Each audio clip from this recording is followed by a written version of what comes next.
I, for one, am grateful, Mrs. Bush, that they are finally bringing civilization to this savage land. I could not agree with you more, my dear. My daddy settled this land, and I know he'll be looking down on us, pleased at how we help the natives. Yes, they've lost their land, but they've gained access to heaven.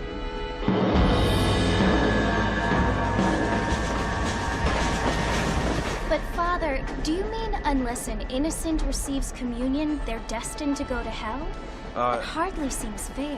What I mean to say, Jenny, is that there is a great deal of difference between an innocent and a savage. I never thought of it that way. Yes, they lived like animals, but they're happier now.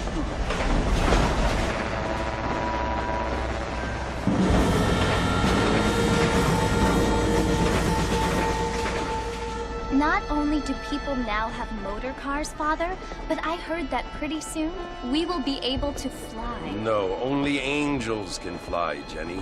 No, apparently people can fly. Didn't you hear? Out in Kansas, a man even got a car to fly. I hardly think so, Jenny.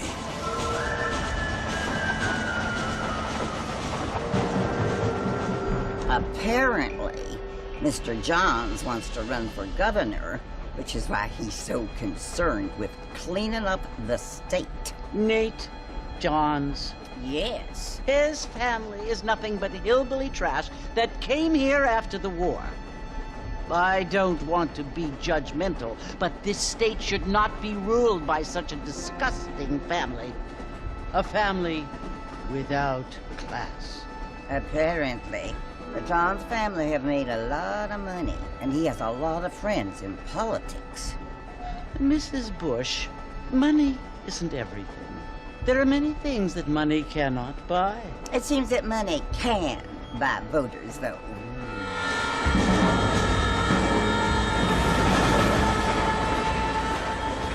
What you must remember, my dear, is that we have been brought here to spread the word. And the word and civilization, they are the same thing. They are the gifts. It is the opportunity we have, the chance to live among people who are decent and who do not kill each other, and who let you worship in peace.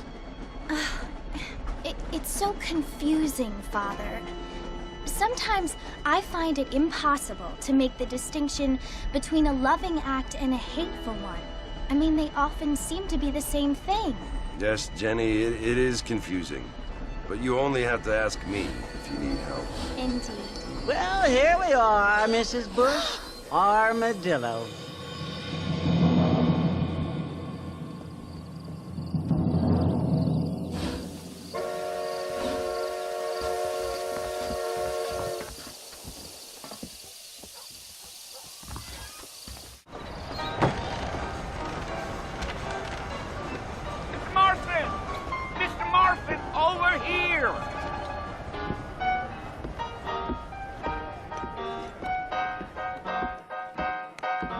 You must be John Marston. Sometimes. I'm Jake. Your friends from Blackwater hired me to guide you. They ain't my friends, but pleased to meet you, Jake. I got the horses saddled up and ready out front.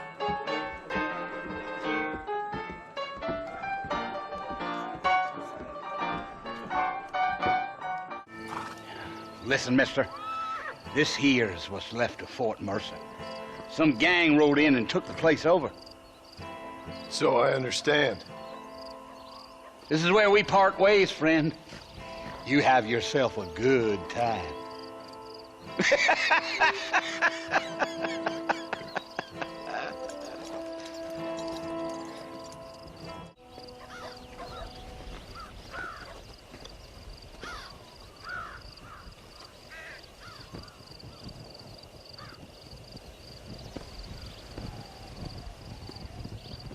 Bill!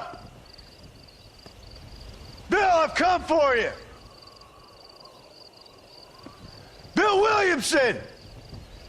Come out here right now!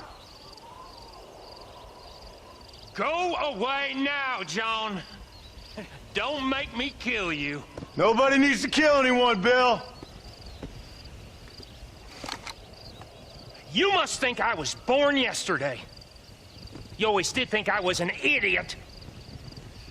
That ain't fair, Bill. You were as my brother. I've come to try to save you. Oh. Do I look like I need saving? Bill, please. They want to kill us all. I can help you. Well, you never tried to save me before. You only seemed to save yourself.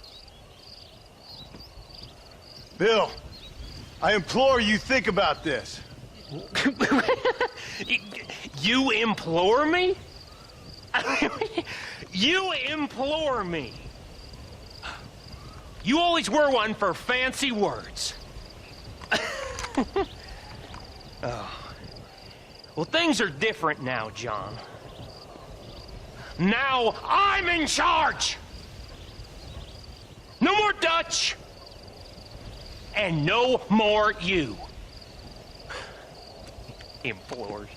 I implores you to go back and tell them to send someone just a little bit more impressive next time. Well? Oh. Poor John.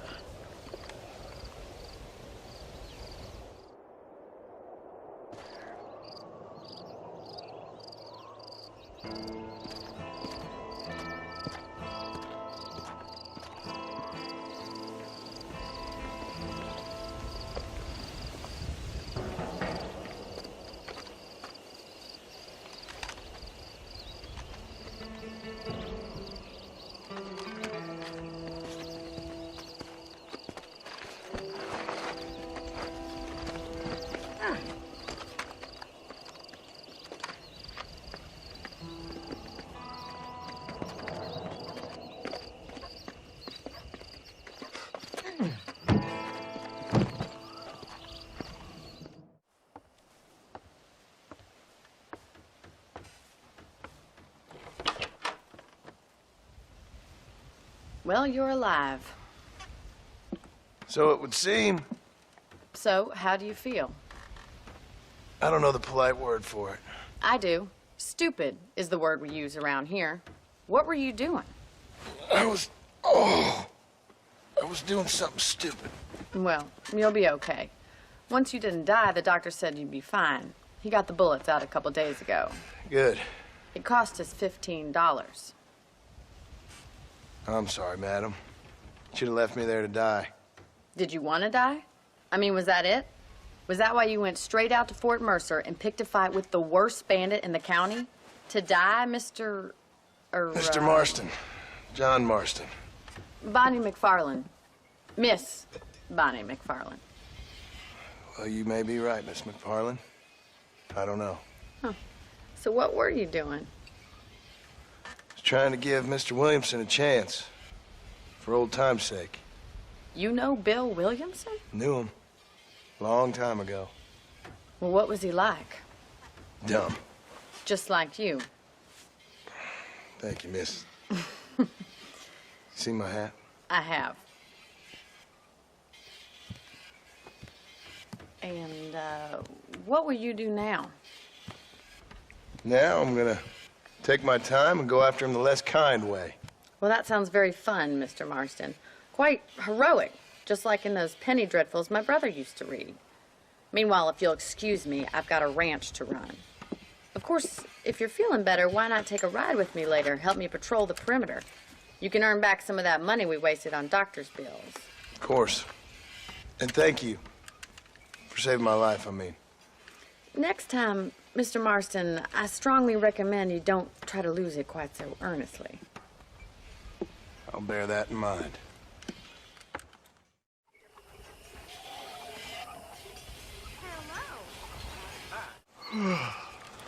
How about a cold drink, Mr. Marston? Thank you, ma'am. Getting shot, then riding a horse seems to take it out of you. I could use a rest. Sure. Come on in. I'll show you the house, and then you can sit for a while. Thank you.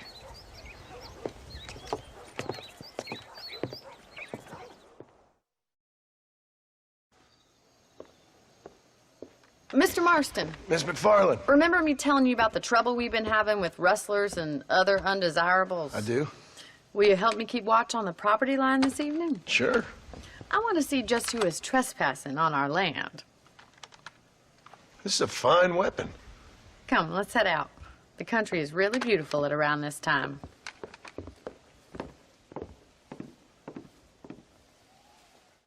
Thank you for your help, Mr. Marston.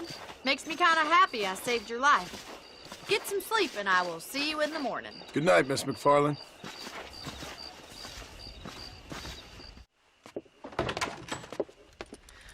Oh, Mr. Marston, how are you doing today? I'm well, Miss McFarland. Thank you. How are you? Well, I'm fine, thank you. So, how are your ribs? Fine. A little sore, but apart from a couple extra scars, it'll be as nothing happened. Good. Come in. You know, you never did tell me how you met that Bill Williamson or what you wanted from him. No, miss, I did not. Well, why not, if you don't mind me asking? I certainly don't mind you asking if you don't mind me not telling. See, it's a complicated and somewhat pathetic tale, and by telling you, not only will I be putting your life in danger, but also threatening the lives of some people that I hold very dear. Well, I apologize if I seem to be prying. And I apologize for my reticence. Hope you believe me when I say that it's simply out of respect for you. Of course, Mr. Marston. I understand that a city dweller such as yourself likes to have some exotic secrets, so us country folk are impressed. I'm no city man, miss. Yeah, but I saw you get on the train at Blackwater. You with those gentlemen in bowler hats?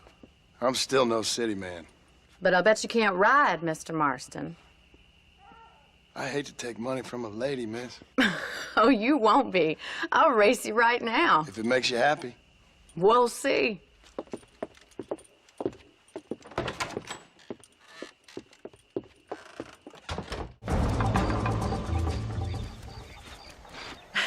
That was fun.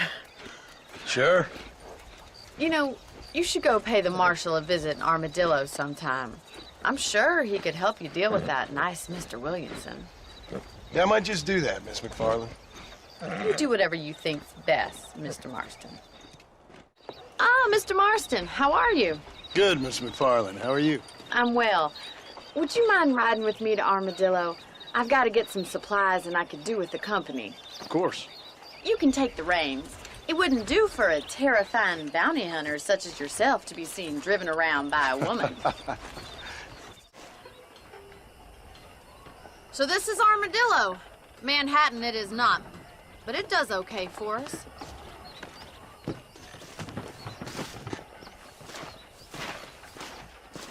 Most important thing for you right now is getting yourself into Dr. Johnson's office to purchase some medicine. The first one's on me. Thank you, miss. I'll pay you back. I'm sure you shall. The doc's a good fellow. He saved your life, so be polite to him. Meet me in front of the general store when you're done. Well, thanks for driving me. It was nice to be able to enjoy the view for once, and a little company never hurts now and again. You're more than welcome, miss. Least I can do. Thank you for the medicine. Why don't you have a look around Armadillo? You can always take the stagecoach back to the ranch later. I might just do that. Travel safely, miss. Try not to get yourself shot. I won't be around to save you this time.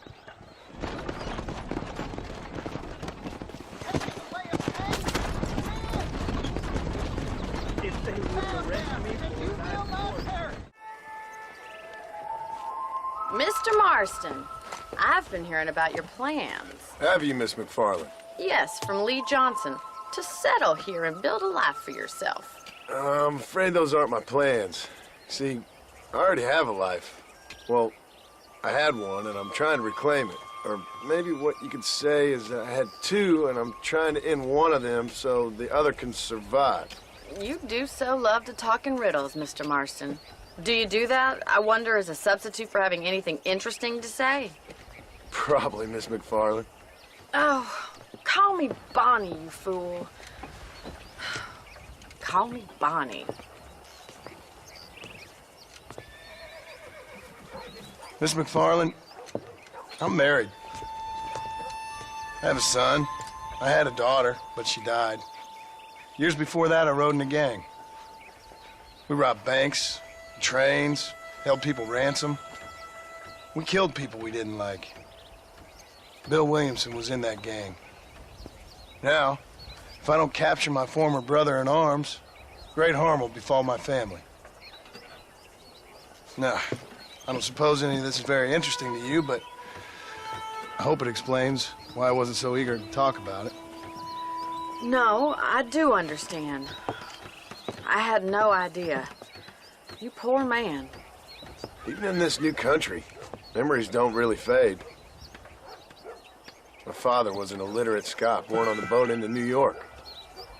He never saw his homeland, but to hear him talk about it, you'd imagine he only ever ate haggis and wore a kilt. And he hated the English for what they had done to his great-grandparents that he'd never met. People don't forget. Nothing gets forgiven. That's true, especially when it comes to money. And you know, even now, after all his labors, my father's debts are still terrible. I worry every day about us losing the ranch. It would kill him. My father died when I was 8 years old. His eyes were, well, let's just say he was blinded in a bar fight south of Chicago. My mother died during childbirth. She was a prostitute and he was her, well, I don't know what he was. So I was sent off to an orphanage and ran away and fell in with a gang. My word. What a difficult life you've lived. The leader of the gang taught me how to read, taught me how to see all that was good in the world. He was a great man in a way. But you killed people. Sure. And I've suffered for it. And that's the life I left, or tried to leave. Said too much, Bonnie. I'm an uneducated killer, sent here to do all I can do well. Kill a man in cold blood so that another man may do his part to cut crime in an area, and a rich man can be elected governor on the back of these promises. Civilization is a truly beautiful thing, Mr. Marston. Listen, can you help me? Well, I can try. What do you need, money? No, nothing so complicated. I need an extra hand to take out the herd to pasture. Sure. Point me in the right direction.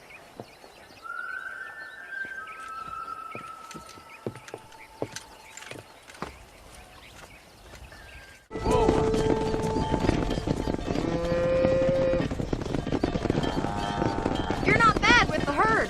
Ranching might be your true calling, Mr. Marston. Either that, or you were a cow in a past life. Thank you, Miss McFarland. I'll see you later. I have work to do back at the ranch. Well, hello, Mr. Marston. How are you? Fine, thank you. How are you? I'm fine, thank you. Did you meet my father? John Marston, this is my father, Drew McFarland. Pleasure to meet you, Mr. Marston. Please. So, my daughter informs me that you're here on some secret mission to remove some undesirables from the county. Something like that. I'm grateful for the hospitality, sir. Well, you know, we've lived here for 30 years now. Came here from the east. The land had never been settled. For 10 years, we fought the Indians. Tough men. Then we had outlaws, and we had drought, and we had smallpox, terrible winters, cholera. I buried more of my children than I raised. Sorry to hear that, sir. I've seen strong men wither and die under that unforgiving sun. That whole herds of cattle just take sick and die. But I've never once doubted my life here. No, sir. When I hear about this so-called federal government sending out agents to covertly murder and control people, then I start to worry. I mean, yeah, all right, Williamson is a menace, and men like him are the plague. But isn't a government agent a worse menace? And all that symbolizes, I mean. You may be right, sir. Well, you're a brave man. and you're always gonna be welcome here. But you tell your friends out east that we don't want to live like that out here. Sneaking around and spying and secret missions. It's preposterous. Trust me, sir. I agree with you. Good. Good. Well, we won't insult you any further. Come on, Bonnie, we got things to do. Mr. Marston, do you want to join us? It's Daddy's favorite pastime. Apart from political discourse, that is. What is? Breaking in horses. Come on. I hear you're a pretty decent rider. For a city dweller, that is.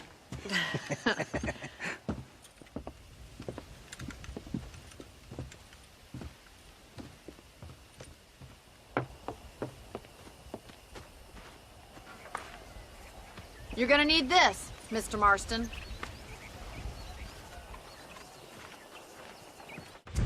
Well done, Mr. Marston. These are fine horses. Hey, Bonnie. Amos was saying some horses been spotted somewhere outside of Armadillo. Let's go, Mr. Marston. We can really do with those horses.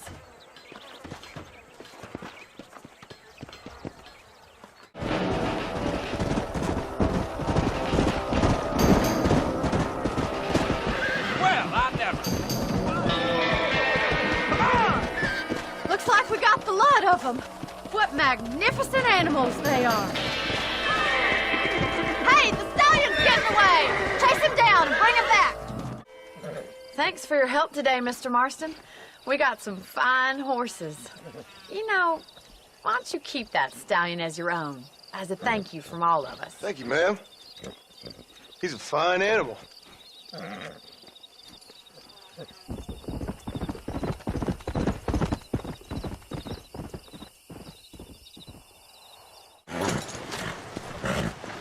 Come on, let's go! Get him in there! Come on! Amos! Hey, miss. I got most of the horses secure and the chicken. Well, thank you, Amos, but it's the herd I'm worried about. I know, they're scattered all over the valley and beyond. The weather is coming in real fast. So what do you suggest, Amos? We leave the herd out there to be scattered by the storm and ourselves left here to die without a livelihood? Can I help? No, miss. If the men get caught out in that storm, they're gonna die. And if we lose our herd, we'll all die, you stupid man. Doesn't sound like we're left with much of a choice then. Come on, Amos. Round up your men. Let's get the herd. Dang.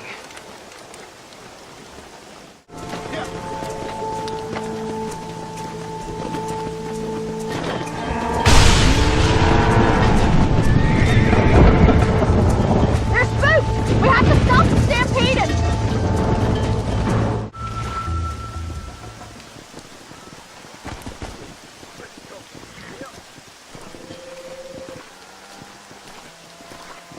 You saved the herd back there. You might make a decent rancher one day. Thank you, Miss McFarland. Yeah!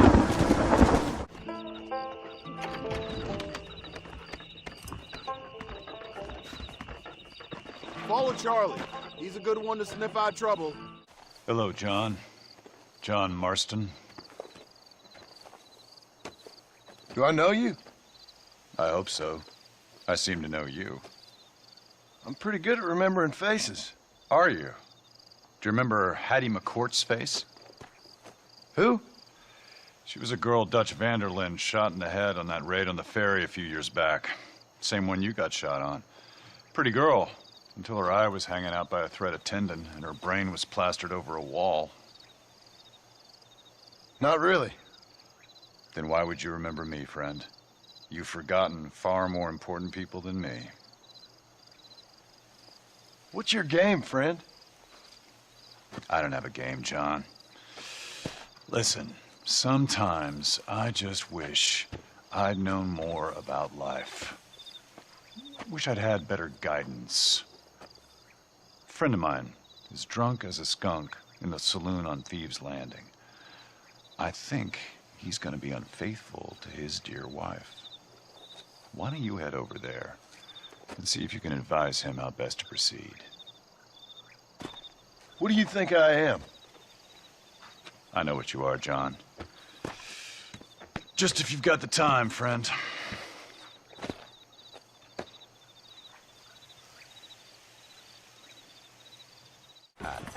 No problem. I just get my... Excuse me, mister. Yeah, what the hell do you want? Look, don't ask how, but I know what you're about to do. You don't want to do this. The hell are you talking about? You know what I'm talking about, mister. I'm just here to say I don't think you should go through with it. Your wife, she loves you. Shit, mister. I don't know who or what you are, but I guess I'm grateful. I guess you're right. I was raised better than this. Don't mention it. Go on now.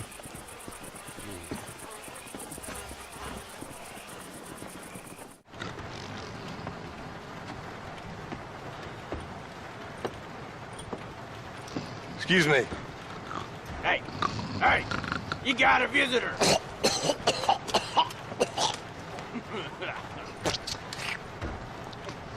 Shut up, you! Now, what you want? My name's John Marston. You wanted to speak to me. I did? Apparently so. Why? I guess because we're both in the business of the law.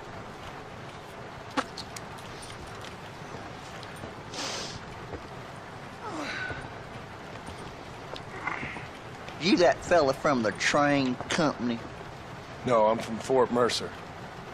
Fort Mercer? You them one of them Williamson boys? Calm down. Go on, shoot him, mister. Shoot him. Oh, what, you getting kicked with me, boy? What's going on here? I got me one of them Williamson boys. I got me one of them idiots who give marshals a bad name. Oh, no. Put your gun down.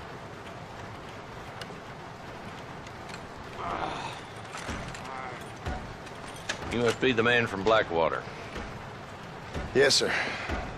Listen, that dog ain't too bright, but he seems loyal. Jonah, get out of here for a minute.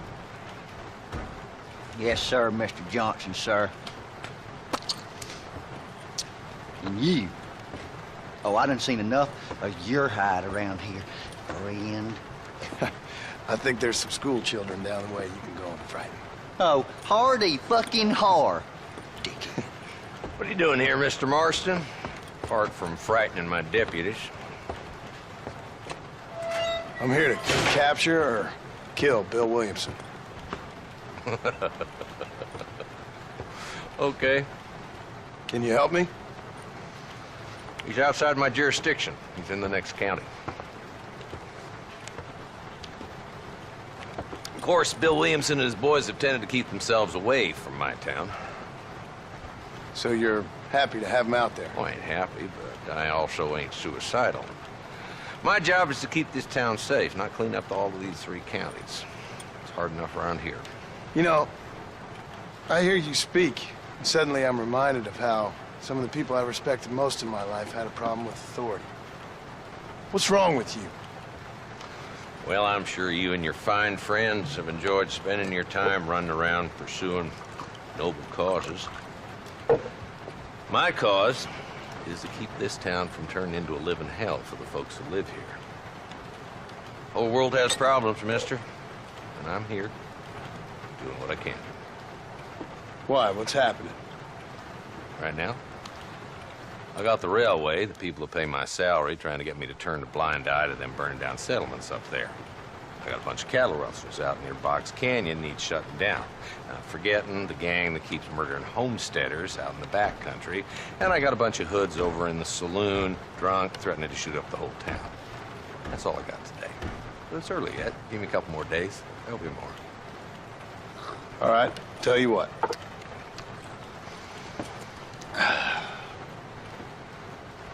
Let's go deal with them hoods in the saloon. Then we'll discuss Williamson. Okay, boy. You're a persistent little cuss, ain't you? Only when things matter.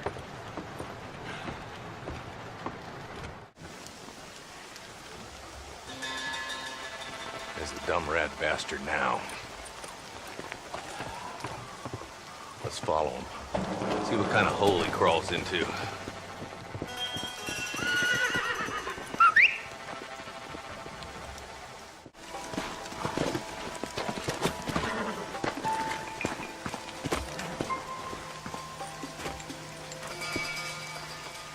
like we got company, boys!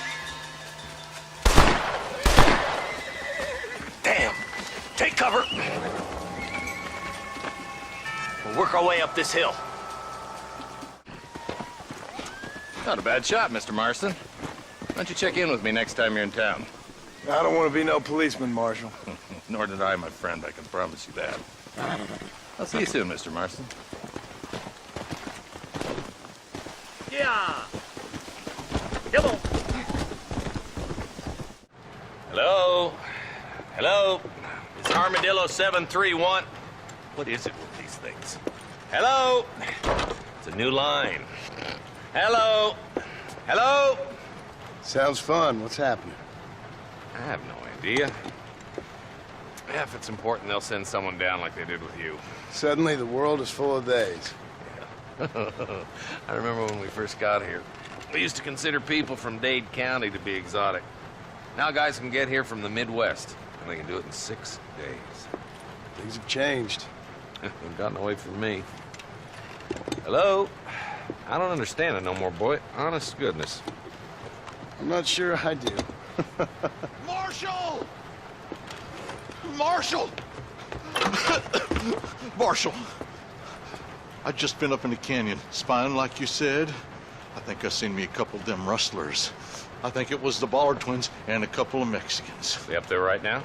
Well, it was a group of 4 men rounding up Mr. Gulch's livestock, and none of them looked like any of Gulch's hands, so yes, sir, right now. That sarcasm's most unbecoming, Eli. It's gonna hold you back in life, even worse than your lazy eye.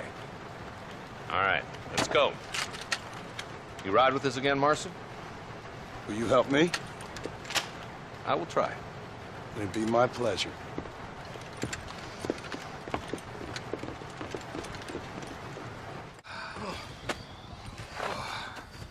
Thanks, Marshal. We're indebted to you with our lives. Just get them cattle back safe. All right. Oh, thank you. Oh, thank you so much. Thank you. Well done, Mr. Marston. Yes, well done. Now, about Williamson. I'll do what I can. You know, as you can see, this country is infested with all manner of scum. You'd say that again. Well, one other thing, Marston. Mr. Johnson, sir. It's Mr. Wes Dickens. He's missing. Who? Mr. Wes Dickens, the tonics merchant. He was due in town last week. Oh, the narcotic and bat piss salesman who cons housewives out of their money with promises of eternal youth. Yes, him, but I think you're being a little unfair. He's helped a great many of the county, and many of the townsfolk are really missing him. You hear that, Marston? We just butchered a gang of thieves, and the town is up in arms about a missing snake oil merchant. I am so glad to be serving such a wise and respectable people. Come on, Eli.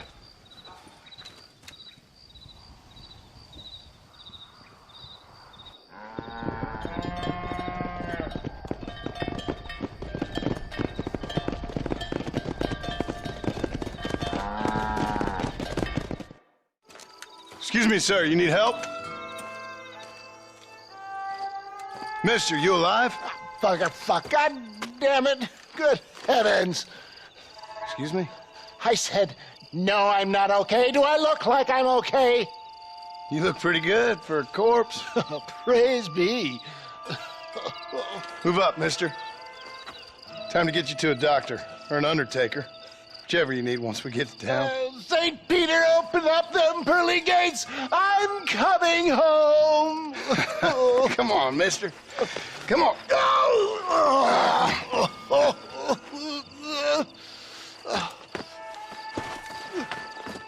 Hurry, sir. I'm bleeding like a badly butchered hog. You'll be fine. Just focus. You better take the reins. I don't think I'm strong enough. I'm finished. Done for. Just sit up straight, will you?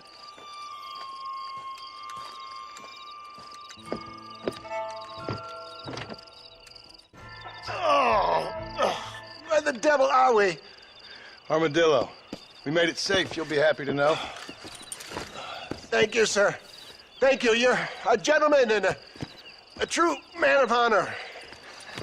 Coming from you, I doubt that means much, but I appreciate the civility. I owe you, sir. And I always pay my debts. Jesus. But if I die, I'm sorry for it. If not, I'll be your man for... Let's get you fixed up first. Then we'll decide what you're my man for.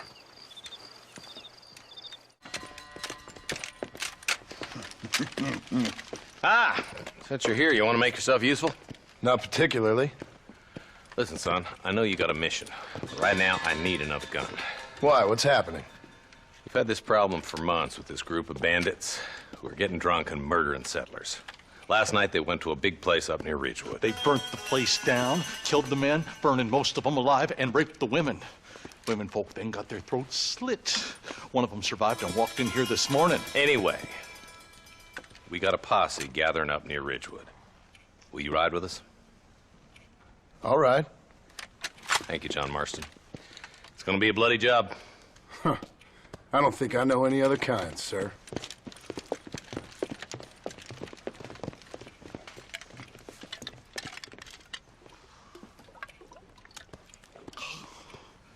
Hey, wait up! Ain't no survivors here, Marshal!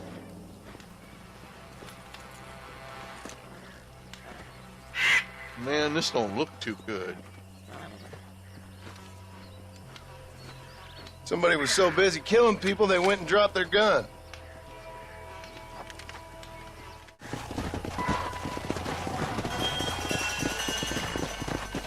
Man, more dead bodies. And the fire's still smoking. Those scumbags must still be around. Come on!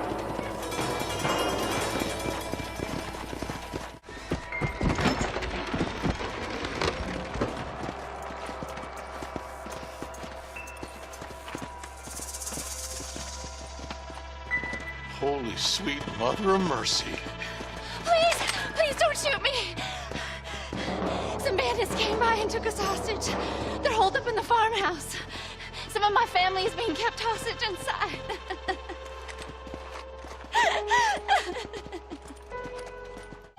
Some folks tried escaping to the south, but then some robbers started chasing them down like wild dogs.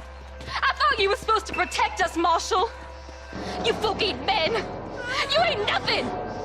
You're just some man on a government payroll taking money that the rest of us have to pay for with our lives. Yeah. What is wrong with this country? Mount up, men. The man that kills the boss of that bunch gets $50. It ain't about the money, Marshal. These are people's lives, people's homes.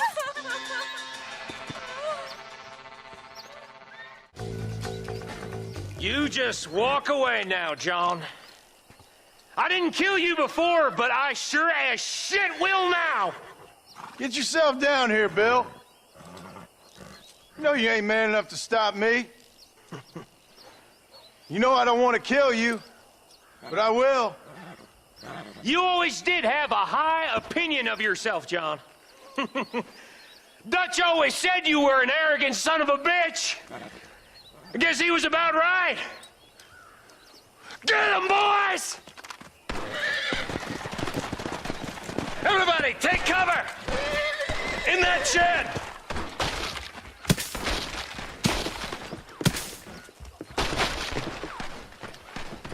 Hey, look what I got here. There's something that you're still breathing. Come here, boy. Come on, Bessie, give. Oh. Norman Deek.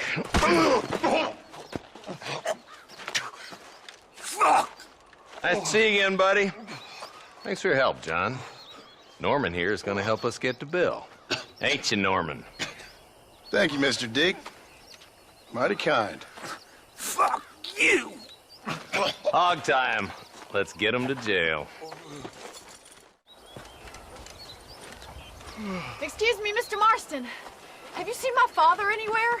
No. He went out this morning to ride the land and was supposed to be back hours ago. I don't know. The ranch hands have been out looking, but so far they found nothing. Well, come on, let's go look for him. Daddy! What happened? Nothing nice. Rustlers, I guess. Maybe the Baller twins, that bunch. Now you head back to the ranch right now and fetch the wagon. Yes, sir. Marston, you watch after her. I'll do that, sir. We can't can't get through the door! It's too dangerous! Get them horses out! Well done! Now let's save the horses!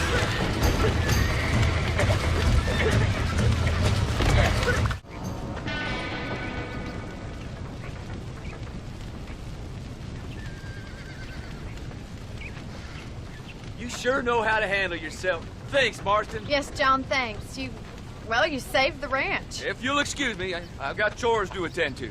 Hey, hold on a second over there. Sincerely, John. Thank you. Well, I did all I could, Miss McFarland. Sorry about all the damage. That gang seems to really want you out of here. Yeah, well, my father fought Indians.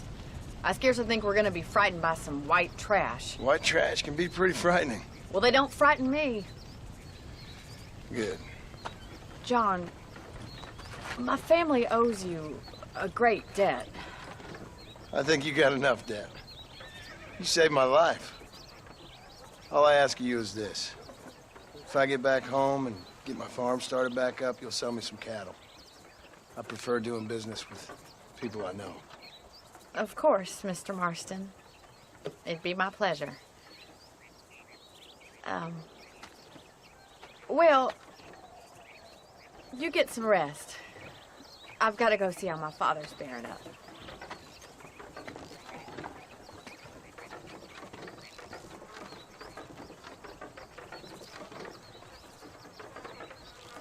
I don't have a clue. All right, but it's got to be something to do with that government boy. We'll talk to him, find out what he knows. Fucking is. Where is she, Marston? Who? Who? My daughter, you fucking scum. Where's Bonnie? I don't know. I haven't seen her since after the fire. Why? Why? Because she hadn't been seen since yesterday afternoon. I don't think I can cope. If I lose another child... Now, Drew, nobody's lost anything yet. I'm sure she's fine. Oh, Mr. Marshall!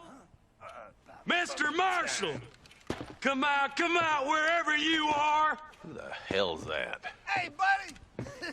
That'd be your next fucking mayor. Even better! Good day, Mr. McFarland. Get down from that horse, boy, or I'll shoot. I wouldn't recommend that, mister. Not if Drew McFarland wants to see his Bonnie back in one piece. Hey, Mr. McFarland! This is a nice girl you got there. Get out from there! You know, part of me's got to thinking I should just marry her myself. Give her a baby and that. What do you want? That's better. I want Norman Deek. I want him set free. Then you'll get your daughter back, mister. We don't do deals with outlaws, boy. Yeah, you do. Let's not waste each other's time pretending otherwise. Old government themselves ain't much more than a bunch of crooks. This is the land of opportunity, mister. And I'm giving you the opportunity to get your daughter back before 15 friends of mine take out all their anger and their loneliness on her. Where the hell is she? Where is she, boy? Bring Deke up to Tumbleweed in a couple hours. And don't get no funny ideas, or I will slit that horse throat myself. You boys have a pleasant afternoon. Yeah! What do we do? We do as he says. You and me, Marshal. Mr. McFarland, I'll get you your daughter back. I owe her that. Please do.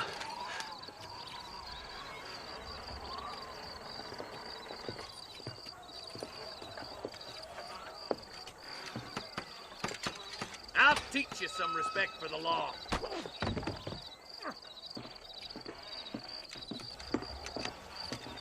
Hurry up, boy. Let's go.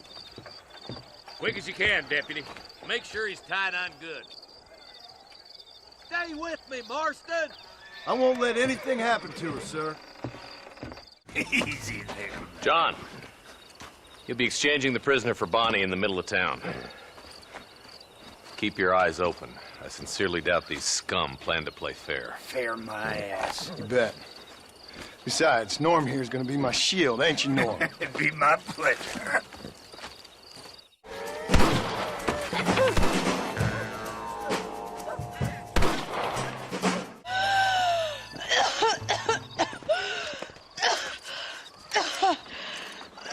Bonnie, are you okay?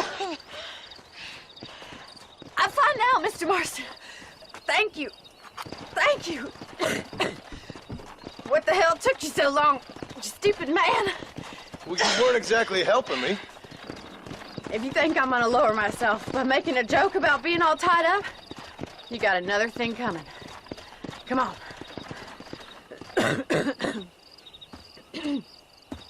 And I can tell you with no uncertainty that miracle cures are no laughing matter. I bid you good day, sir. Oh, Mr. Marston, good to see you. How have you been keeping? I'm well, Mr. Mr. West Dickens. Nigel West Dickens of Eastcheap, London, New Waverly, New York, and Armadillo, New Austin. At your service. At my service. At everyone's service. At the service of science, of knowledge, of life. How are your wounds? Much, much better. But then they would be. Would be? I know a cure for all ailments, Mr. Marston. Ah, I'm sure you do. And I'm sure for just $2 an ounce, I could live forever. Oh, but for you, sir, I'd do a bulk discount rate of $1.95 an ounce, as long as you buy 100 ounces or more. That's a lot of immortality. Give it up, old man. That's Mr. West Dickens to you, boy. Give it up, old man. Listen, Marston, I'm broke, but this stuff is good. It works. I need a healthy young man like you. Come along, let's ride over to my newest customer at Ridgewood, and I'll explain while we go. Okay. You hop out here, John. Follow me in on foot.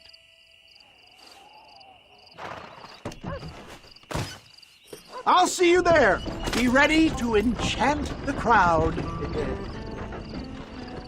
Friends, hard-working souls of Cholla Springs, gather round, gather round. Do you suffer from rheumatism, lumbago, acute chronic sciatic, neurologic, or inflammatory pain?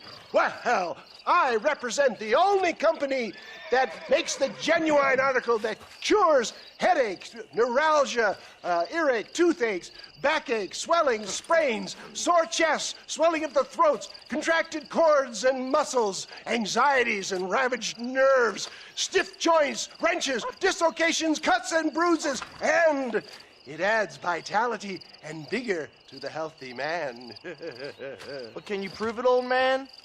Oh, I'm sure there's some customer here who could prove the qualities of it by taking a drink right now. You, sir, come up here. Step right up.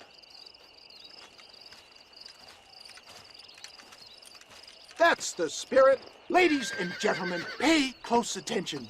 This poor, wretched volunteer, entirely unknown to me, will demonstrate the effects of Dr. West Dickens' own patent tonic.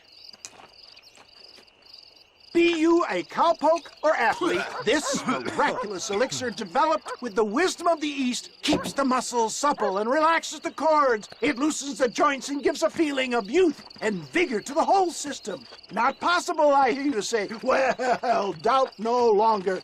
Faith can move mountains, but I ask not for faith. I am a man of science, and today science will be vindicated. Your eyesight has greatly improved. Is that not so, friend? If you say so. That's right, it is. You heard him. What a good sport you are, sir. Now, gaze over yonder at that porch. If you squint, you may just be able to make out the skull that's hanging there. Go ahead, friend. Shoot that skull and demonstrate the miraculous eyesight you now possess. Remarkable! The eyesight of an eagle, granted by imbibing Dr. West Dickens' own patent tonic. Anybody can make that shot. This man is a fraud. If your eye's so damn sharp, why don't you try shooting my hat out of the air? My friends, our test case has been challenged to shoot a gentleman's hat out of the sky above our heads. You can fool these people, but you ain't fooling me. Right. Let's just see how sharp you is with a moving target. Have you ever seen such an eye? Behold the power of the elixir, plucked out of the sky. Hey! Hey! What? You think you can put a hole in a man's hat and just walk away, do you? Hey, it don't work like that around here, mister. Come on! Are you a man or not? A challenge of battle has been offered to our volunteer. There it is, skeptics and dissenters, irrefutable proof. Do not let this opportunity pass you by. Look, he's over there. Go get him. This ends now. Watch out! He's got a gun! Who the hell do you think you are? You ain't leaving here alive. Marvelous shot, dear boy. The kind of deadly accuracy that can only be afforded by the West Dickens elixir. Come, I have plenty for all. You'll be fine. Get out of my way. Hey, where are you going? I want a bottle. Get me a bottle, please. One of them right here. No harm in trying one bottle, I suppose. Well, I think that went kind of well, don't you? I'm just glad that my normal job involves either chasing after cattle or murderers. Not the likes of you, mister. Don't be like that. Now, if you'll excuse me, I'd like to say my goodbyes, head on back to the real world. Wait, sir. I've been thinking about your predicament, and I think I may have an idea. I've been thinking I could be your cunning Odysseus. Beware of the Greeks bearing gifts, sir. Williamson had better beware. We will make them into Trojans. I don't rightly get you. I want you to go and see my old friend Seth. He can come across as a little curious, but I'm sure you two will get on. He's most often found at Coots Chapel. He's very devout. Why see him? Because between him and me, we can get those gates to open for you, and you can walk right in, just like in Homer's great Trojan yarn!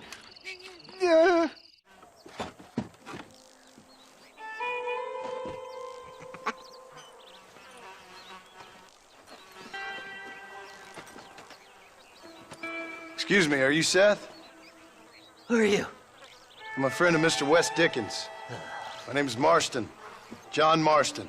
Goodbye, John Marston. It's been a great pleasure. I need your help, Seth. We need your help. Me and Mr. West Dickens. Let me be frank for 1 second, partner. I hate people. It was people who got me in this mess in the first place. What mess? Look at me. Look, scrambling around, looking for maps, half insane. I ain't washed in 6 months. My hair falling out, my mind's going. What happened? What happened? My partner.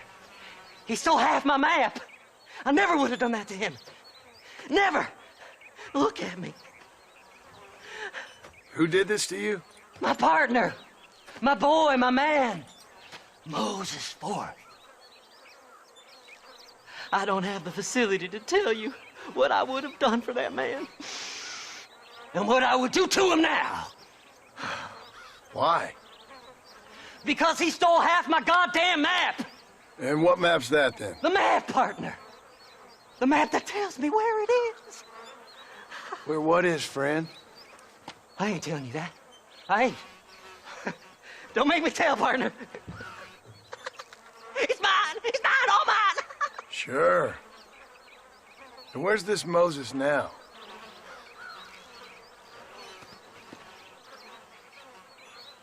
He's at Benedict Point. The law got him for exhuming.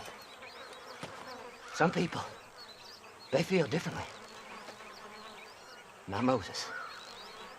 Him and me are the same. The self-same. Well, come on, Seth. Let's go see Moses, get you your map back. Then maybe you'll help me.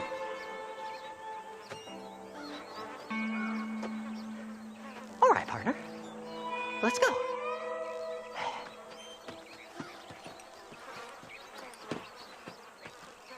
All right, this is it. Let's stop here a moment and come up with a plan. As far as I know, Moses is being held in that shack. There's a couple of deputies keeping guard outside. Can you distract him so I can sneak in for a quick parlay with that son of a bitch? I'm sure I can think of something.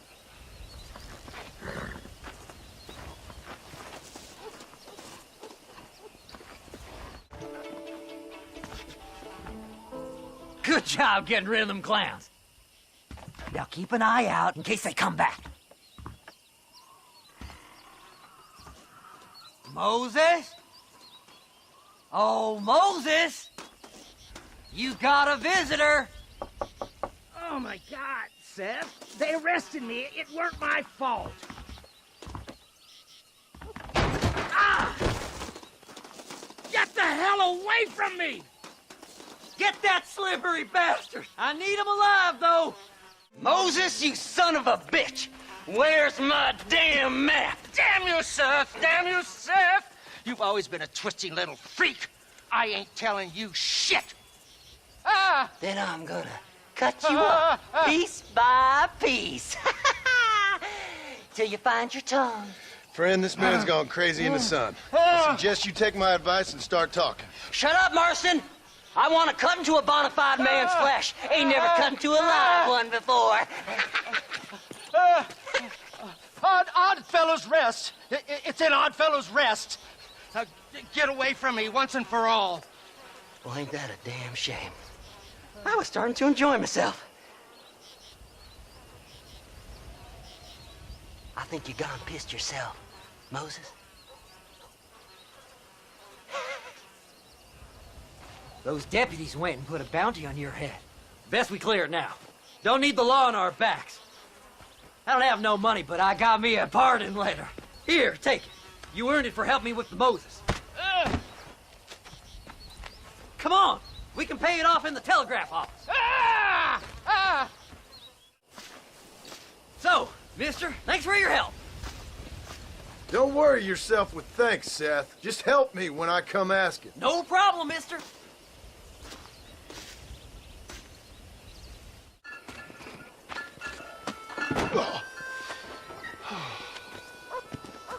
Oh, Mr. Marston.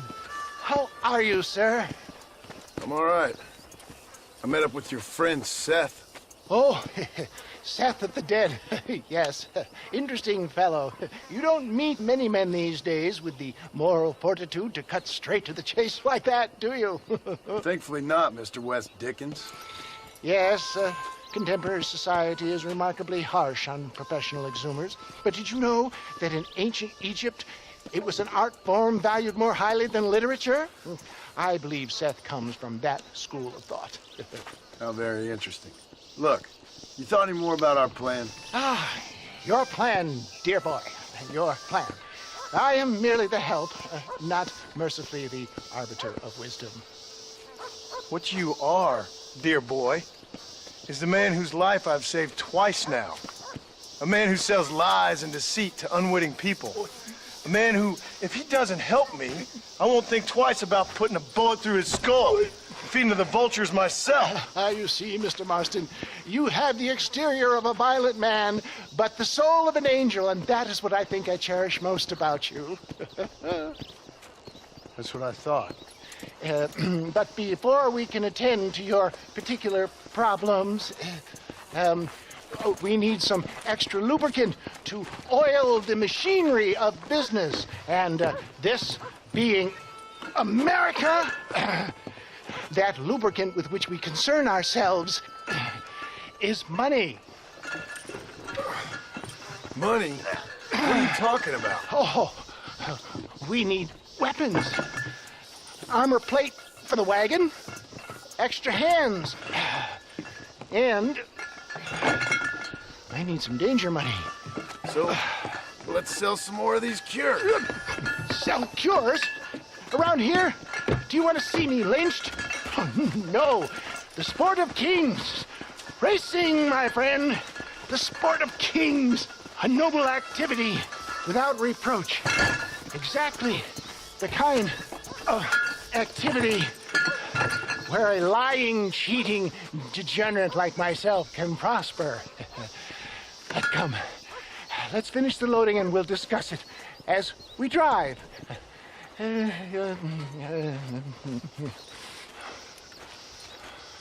Well done, sir. Well done. Having you as a ringer has netted us a fine profit. We seem to be wasting time, old man. Oh, patience, my friend. The Trojan horse cannot run before it can walk, if you'll forgive the metaphor.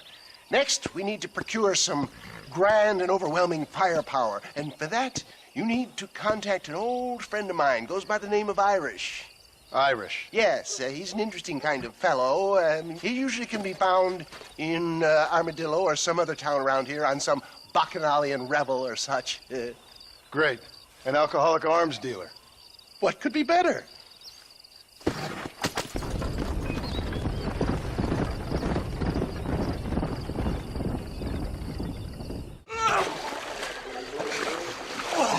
Yes, boyo, you messed up properly this time, didn't you? You little paddy bastard. You thieving McCunt. You got it all wrong, Welsh. All wrong. It was French, I promise. He said he was going to rip you off. Now he's ripping me off. Here, keep on talking there, Irish. In about 15 more seconds, your whole whale's gonna turn black. What's up, boys? Fuck off, boyo. This don't concern you. When a man with a sing-song voice tells me to fuck off, it always concerns me, boyo. Look here, this Paddy bastard stole our guns, tried to steal our horses. Law's clear on the matter. I never stole nothing, sir. Never did. Not in all my life. That French cunt is playing with the Welshman's tiny and ineffective mind. Hush your mouth. Anyway, you all got horses now. No one needs to die. Leave them be. Who do you think you are, boyo? The bloody cavalry? Your voice is really starting to get on my nerves, boyo. And you're getting on my nerves. Yeah. Mr. Nigel West Dickens said you'd help me locate a machine gun.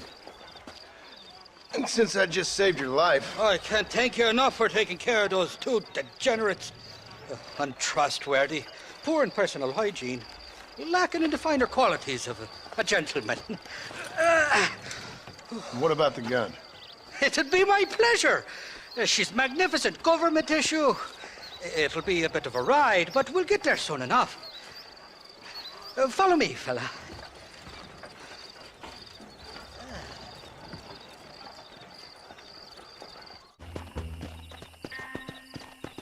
You can make quick work of those fellas if they give you trouble.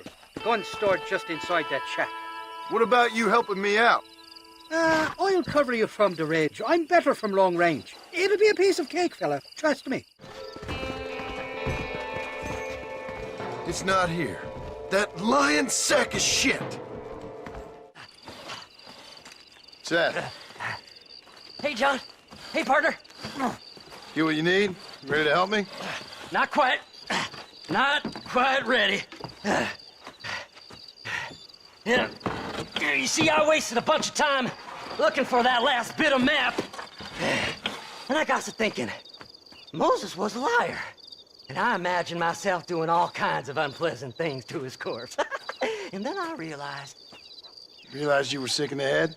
That you needed to move on with your own limited time on Earth? No, partner. I realized Moses weren't no liar. The issue was Aiden O'Leary, who said he had the body. Aiden died in that flu epidemic, and the bodies weren't even buried yet. Got the body sitting in the back of that wagon behind you? Yes, sir. You're not even gonna wait until they're buried before you... Well, they don't care, do you, boys? Honest folk off to a better place. Apart from that Aiden O'Leary fella, I never liked him. They say he laid with his sister. I don't like women, partner. I don't. Not since Mammy died. Seth, what are you gonna do with those bodies? I'm gonna take them back to a nice quiet spot and look for the map. I needs the map, partner. I needs it. Thanks, mister. I reckon I'll sit here a while trying to figure this out. I'm gonna be rich. When you're done with that, get over to Fort Mercer. I need you inside that place. After I find my treasure, mister.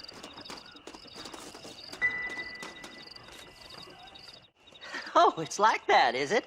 Huh? Not talking to Seth today? Oh, the old silent treatment. Oh, whoa, whoo-hoo. That's quite a stimulus. Hey, Seth.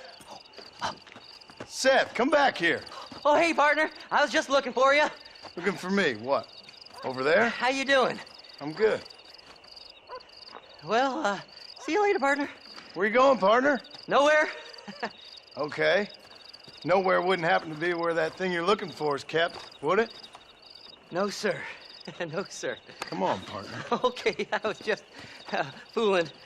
Partner, you know, the thought of that treasure does funny things to me.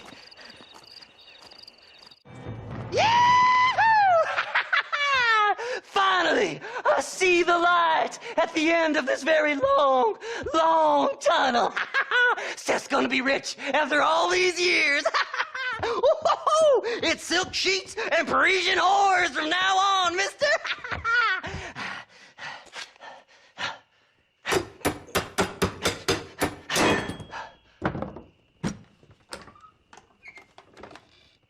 What the goddamn hell is this? A glass eye.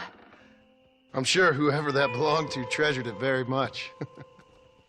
Stupid liars. Those stupid chicken shit maps. Making a damn fool of me. A glass eye! It's a glass eye! Stop with the tears and help me with Williamson's gang. And you can come up with another excuse to go exhume one of your old friends.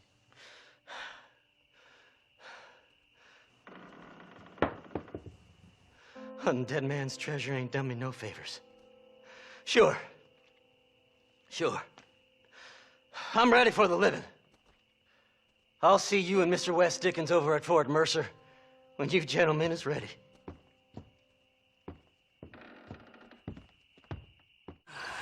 Mighty fine cards that you got there, young lady. I got you. Let hungry Irish honey. Tied and drink. Where are you? Oh, who do you want? I see you. Get away from me. Right here. Where's that machine gun, Irish? Oh, Mr. Marston. I found you one. Found us one, Irish. We're in this together. You, me, and an assault on Fort Mercer. I'm the guy that saved you from getting killed back there, and who you owe your life to, remember? Not really. Happens to me all the time. You don't want it to happen to you again, do you, Irish? No, friend. I wants to buy you a drink.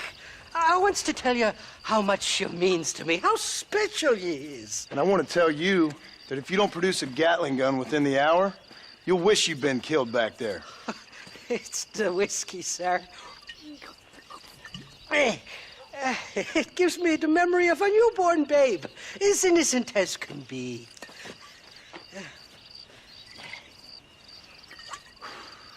And it makes me violently angry. Shall we go look for that gun, sir?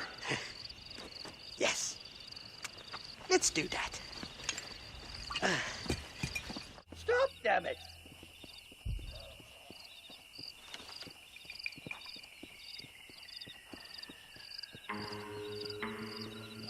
The entrance is plain to see, and there's a shaft them bastards used to haul out heavy ore. I mean you, can use that lift to get you and the gun to the surface. I do it all myself, but the mines play havoc with me sinuses.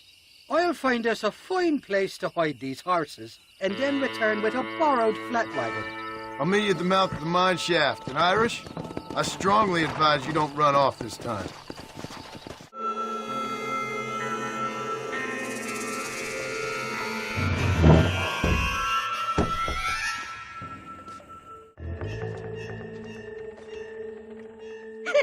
I thought I'd be looking at your corpse being hauled up this lift. Load up and I'll engage the gears.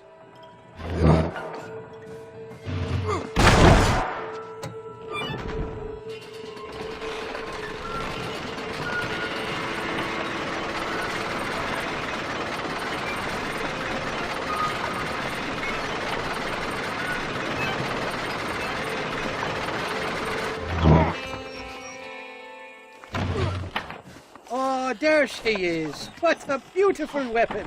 God's own gun. Ain't that the truth? I got us a borrowed flatbed parked down below. Let's go! A short wee ride now, and we'll have this executive peacemaker delivered to Old West Dickens.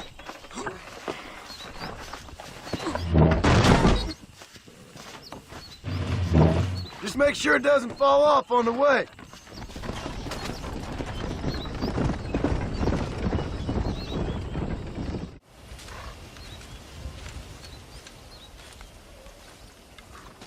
Mr. Marston, sir. John Marston. Mr. Marston, don't be so childish. Come on, sir, I implore you.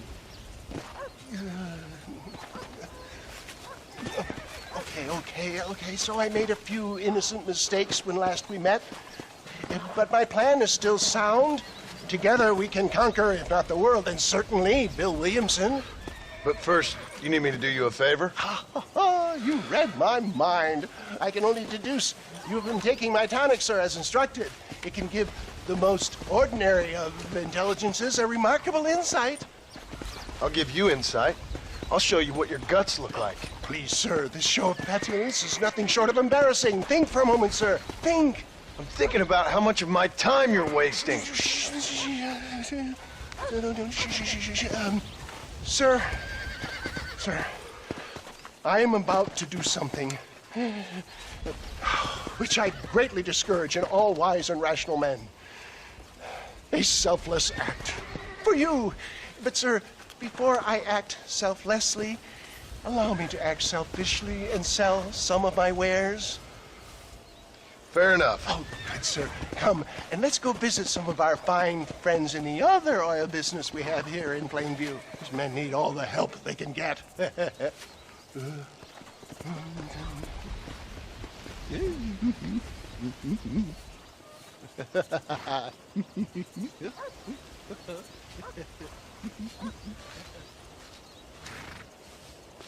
Friends, hardworking souls of Plainview, do you suffer from rheumatism, lumbago, acute chronic sciatic, neurologic, or inflammatory pain? Well, I represent the only company that makes the genuine article which cures headache, neuralgia, toothache, earache, backache. Well, this man is a fucking charlatan. He just got done swindling us down at Cho Springs with this song and dance. I say we tar and feather him right now. I say we shoot the bastard. I think it's time we take our business elsewhere.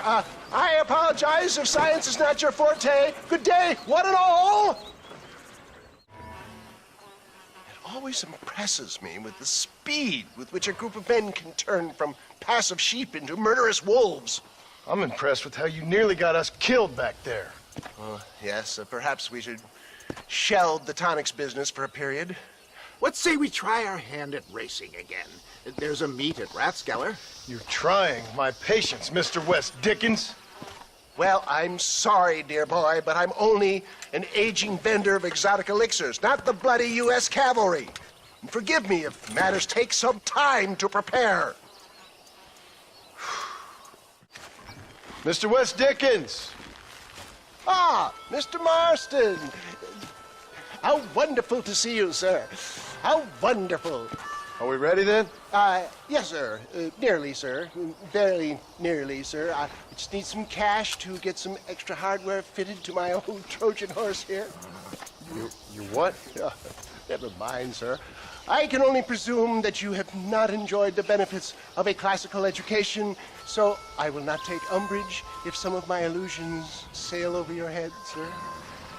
I won't pretend to understand you, but I will endeavor to make you understand me. Either we do this right now, or I put a bullet in you and get on with my day. Please, I knew you were a violent man, Mr. Marston, but I did not think you were a stupid one. We need money to outfit my carriage, to turn a simple tradesman's vehicle into something more subterfuge.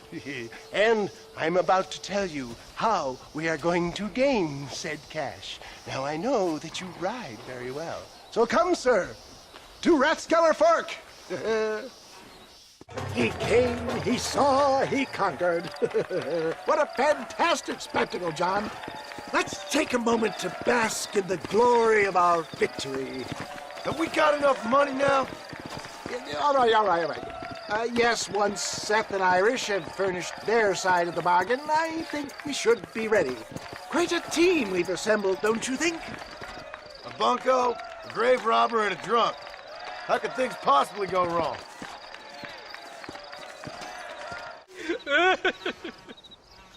Hey, partner, I need your help.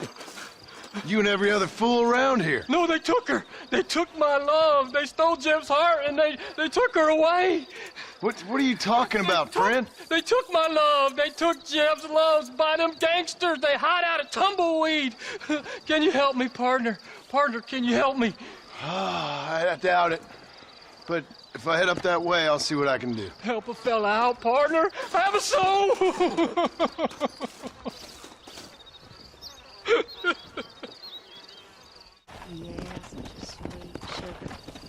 What you doing here, mister? I've come for you. A mercy mission. Your poor wretch of a man lost his mind. Seen him at Raskeller Fork. My man? My man's dead. Lawman shot him about a month ago. Shot him in the back, coming out of a cat house. Gave himself his medals. Just like I gave myself to that poor bastard. Unless you've been to hell, you ain't seen no man of mine. Then where is she? Who? Jeb's girl. Who's Jeb? Creepy kind of guy. Short black hair, mustache. Oh, my. This is Lucy. This is Jeb's girl. You dumb fool. Took it off him about a week ago. Then you better come with me. Yeah. We better get her back to her man, huh? You gonna made my day. What a fine romantic you is. Mister, you found her, mister. Oh, I found her all right. Come here, girl. Come to Daddy. Oh, you're so beautiful. So strong, yet such a lady. I long to hold you. I missed you so much. You got problems, friend? Oh, I ain't got no problems. Not now that she's back with me. Oh, I remember a cold night that we spent together.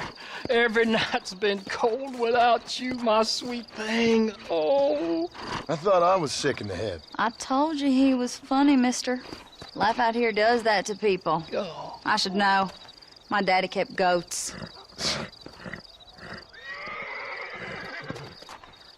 Up, sister. Put them up. Irish, what are you doing? Who the hell are you? Give me that. I'm your old friend Amnesia. Oh, good. Blimey. And I've come to tell you, if you ever pretend to forget my name or your debt to me again, I'll make sure you reach heaven before these two ladies. Now get down there. Oh, Mr. Marston. How are you? Ashamed. Ashamed to know you. The hell's wrong with you, robbing these gentlewomen and ladies of the Lord? I thought they was doxies. Ladies, I'm sorry about this man. He's unfortunately lost his mind to the demon drink. At least I hope he has, and he wasn't this stupid all along. So, please excuse us.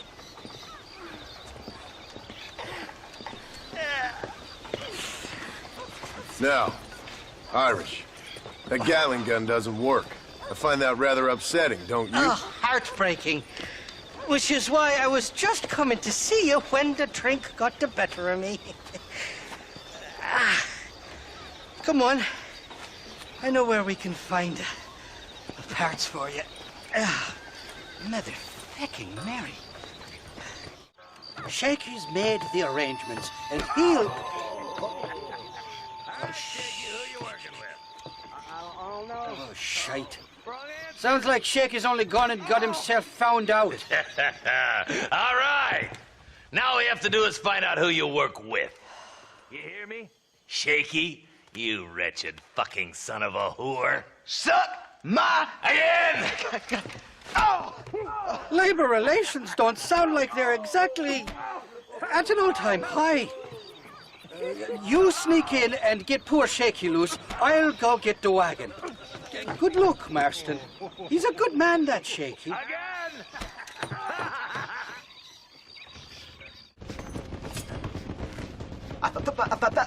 Thank you for your kindness, mister.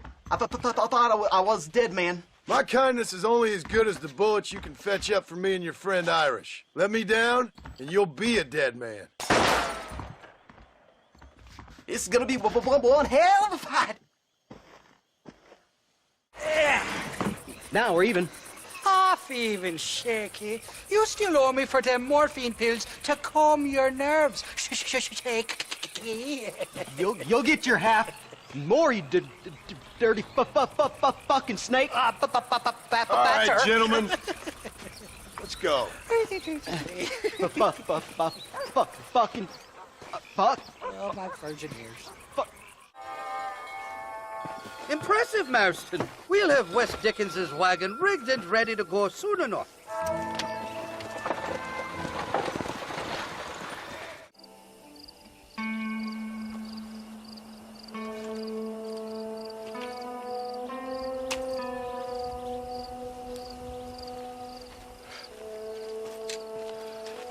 John? Marshal? Gentlemen!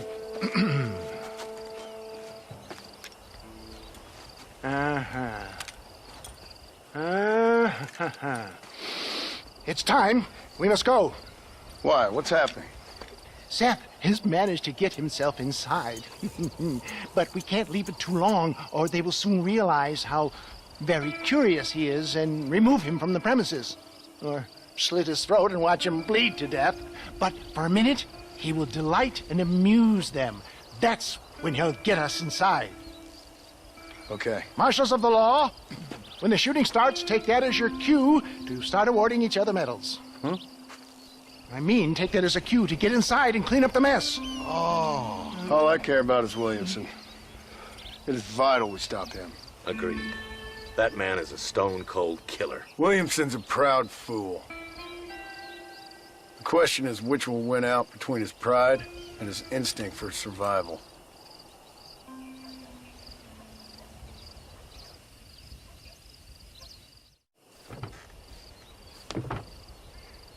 Ensconce yourself in the back of my wagon, John, so that we can make our grand entrance.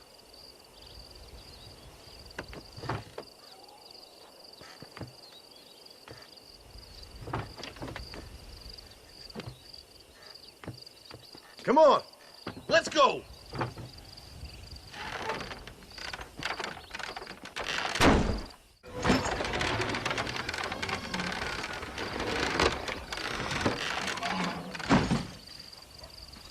Hey there!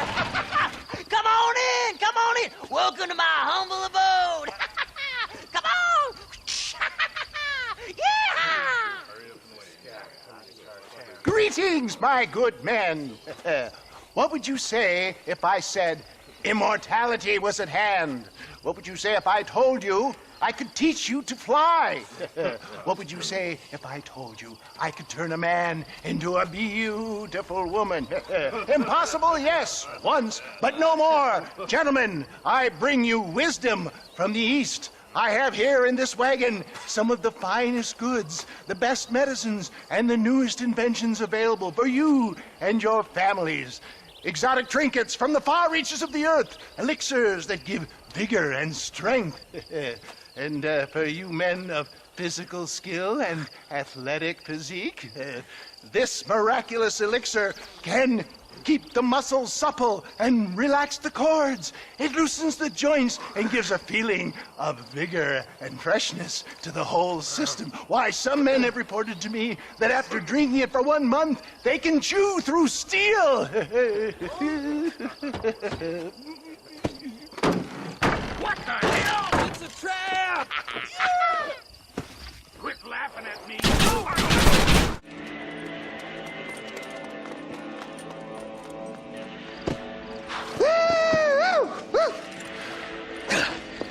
Fucking dang pig! Them cock-sucking son bitches escaped the other side of the fort. All right, let's go.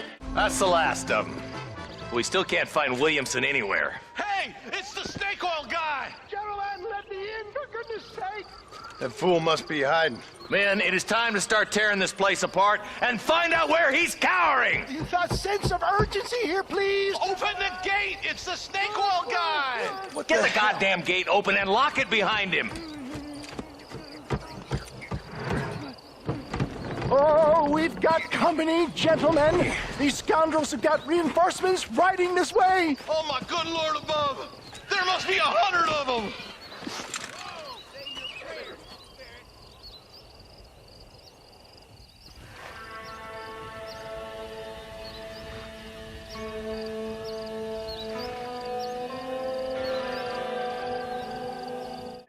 Bill ain't here. We looked everywhere. Hold on! Oh, darn, I missed it. Mr. Marston, we got a live one. He says, Bill's already run off to Mexico yesterday morning. You'll never get him. Javier Escuela. He's gone to see Javier Escuela. That should make things interesting. Where in Mexico? How should I know? Oh! Where in Mexico, you little shit? Someplace near Chuparosa, I think he said. That's bandit country. Chupa-feckin' Rosa. Oh, I'll take you there, John. I'm real popular down there. You just meet me at the ferry. I've got lots of friends down south. I'll see you at the ferry, Irish. I'll just get me things. I'm sorry about this, John. I guess you'll be heading to Mexico? So it would seem. How is it down there? Wonderful. A sweet, peace-loving people with the love of social justice. May you always find coin in your pocket. It's been a pleasure spending time with you, boy. You too, Mr. West Dickens. Marshal? All right, boys. That's enough.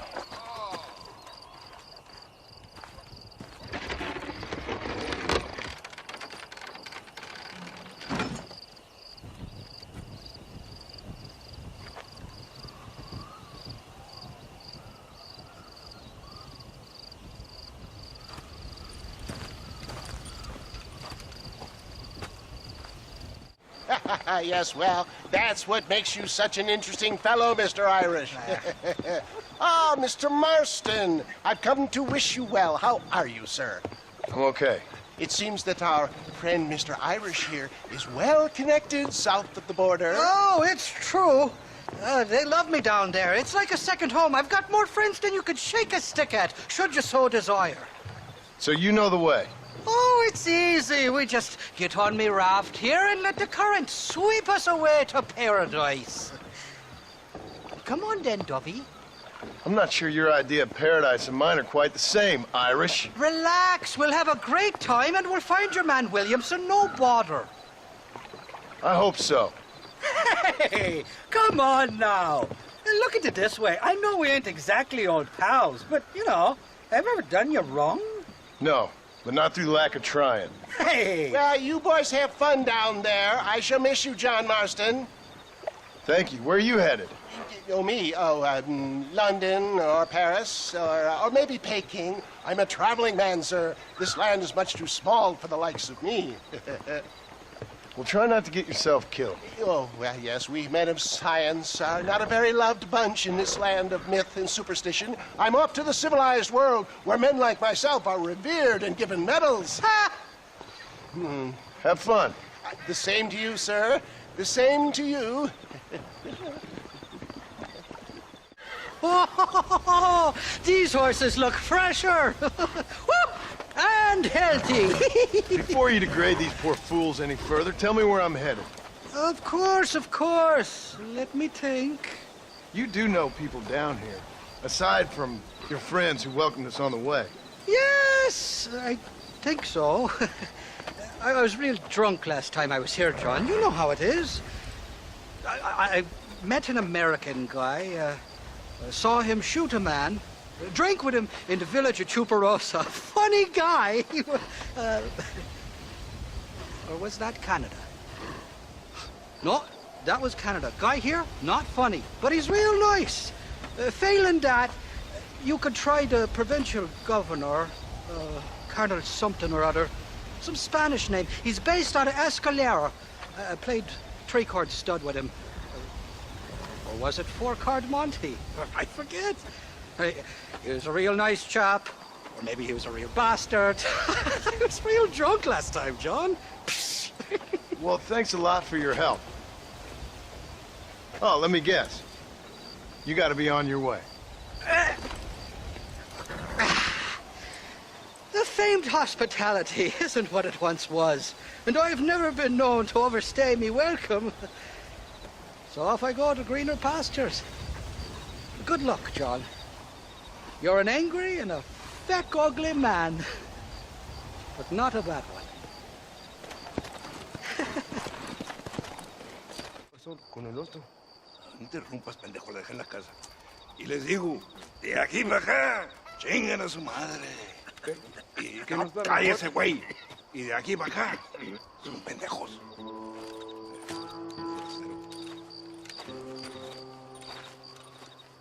¡Eh, gringo!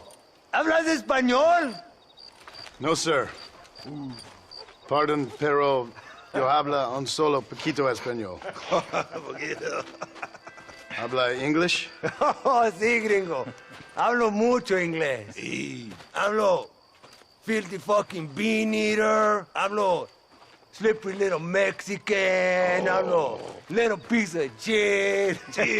¿Comprende, amigo? ¿Comprende? Hey, what are you doing here, gringo?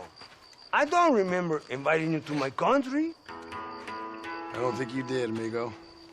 I mean you no harm. You mean us no harm? This is funny. What harm could you do to us exactly? Nothing, amigo.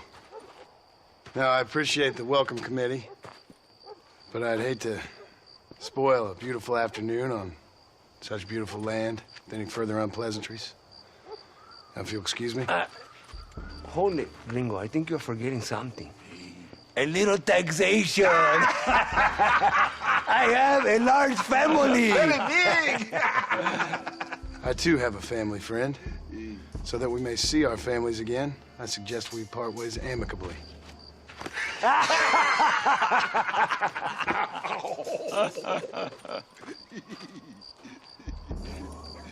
Can I see the boots, gringo?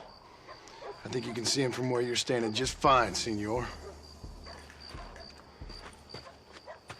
Take off the boots, Americano. As you wish.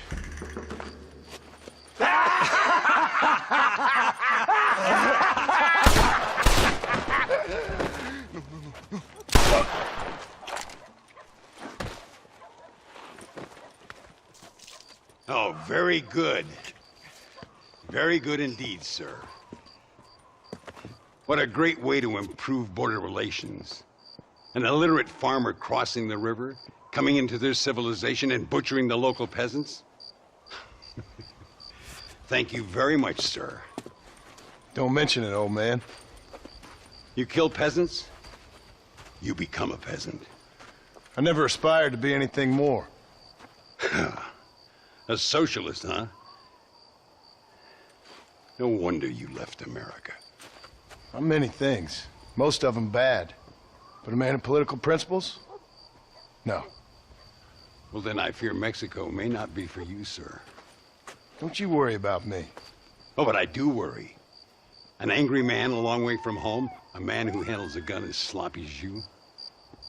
I can handle a gun okay, partner. Yeah, as long as you're killing quail or peasants.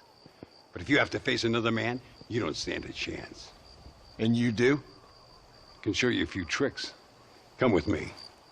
Hold on. What's your name? That doesn't matter anymore. And you? I never had a name, mister. I was raised in an orphanage. A real American, huh? Wonderful. Just wonderful.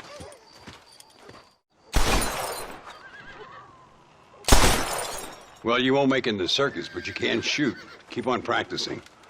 Thank you, old man. Now, who are you?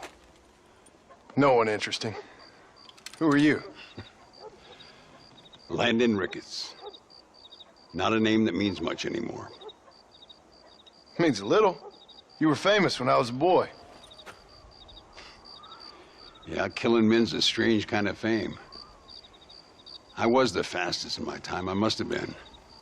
I'm the only one left. What are you doing here? Living quietly. Waiting. For what? I don't know. And you? I'm looking for a couple of men. Bill Williamson, Javier Escuela. Escuela's from here. It could be. This whole place is teeming with Americans on the run. Mercenaries, locals hell-bent on revolution. Revolution? Another one? Yeah. Never really ends. This whole place has been a hotbed for revolution since before the Spanish left. Now there's another local guy running around promising the peasants their freedom. Just like the last 2 or 3. Local government, foul bunch. Colonel Allende, he runs this place like a feudal king. He's an awful individual. Is that so? Yeah. Until someone puts a bullet in his head. Come on, let's get back to it. You gotta keep that back straight. Otherwise it makes the gun jump. Senor Ricketts, por favor, senor. Our bank wagon's under attack just outside of town. We need your help again. Whoa, slow down, Ramon. We'll take care of it. Thank you, senor. Again, you are the savior of this town. Well, my friend, are you ready to take a less theoretical exam? Sure. I don't think I ever rode with no savior before.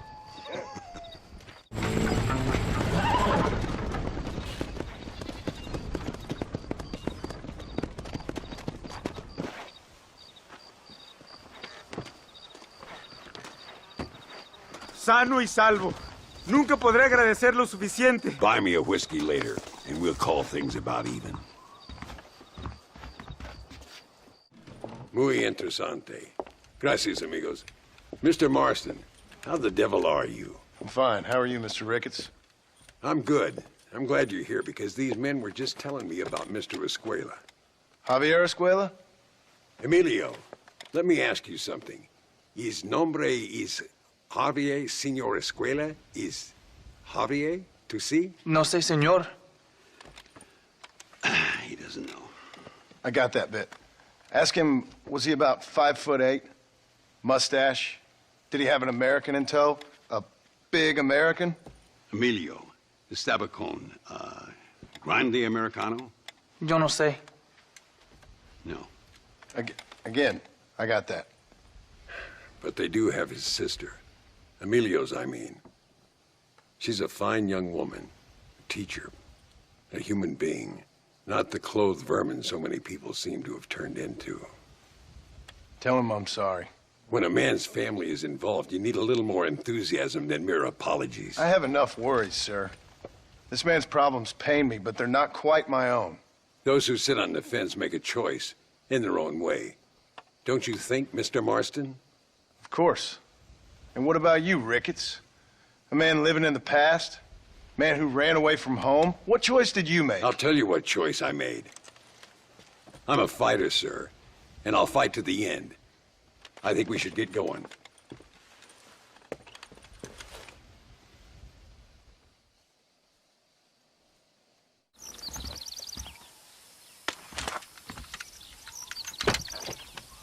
It's the only way to travel, so they keep telling me. We'll get off at Casa Madrugada and ride from there.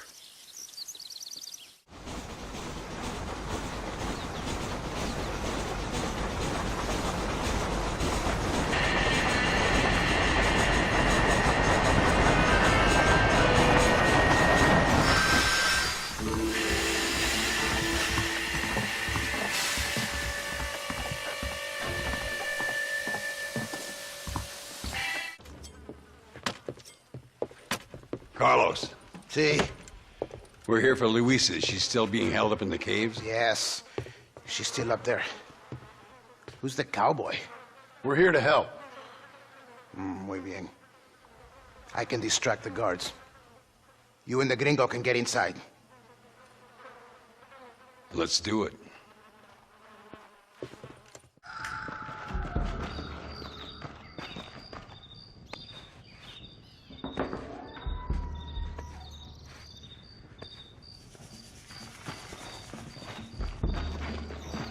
Stand back, damn it!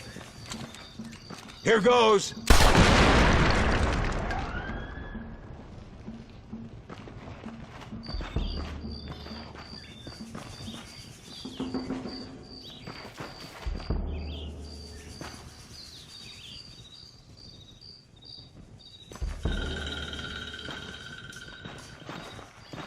Come on, boy. Poor girl's barely alive. Thank you for saving me. You're good men. Friends of the people of this land. Was someone named Harvey Escuela one of the men holding you? No, I don't know. I don't think so. But I remember that name from prison. Bad people spoke of him.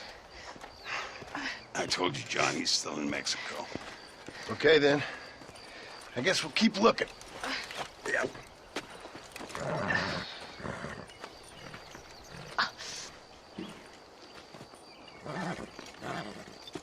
Por unos pesos podemos retirar a mi cuarto y conocernos mejor, ¿eh? No me toques. I fold.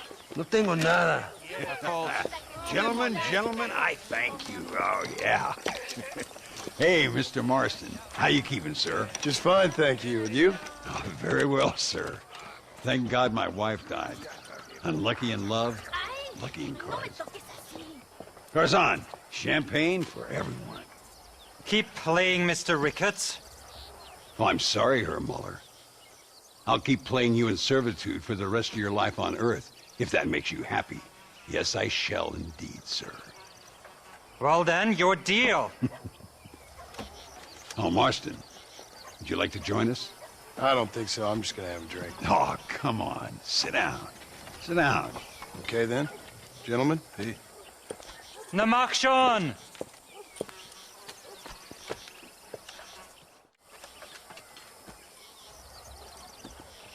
You fucking cheat! Excuse me? You fucking looked in my fucking cards, you fucking cheat! Now, Herr Muller, let's calm down. There must be some mistake. There's no mistake. Your Yankee friend here is a fucking cheat. Easy there, Germany. Calm yourself down. Oh, yeah, you know exactly what you did. Yeah, I know exactly what I did, friend, which was nothing. Now, I'd prefer it if we could all play a friendly game and no one get hurt. You planted this guy Ricketts. Now, why would I do that? I've already beaten you. Now, calm down and let's finish the game. There's no more cards game. Ease up there, friend.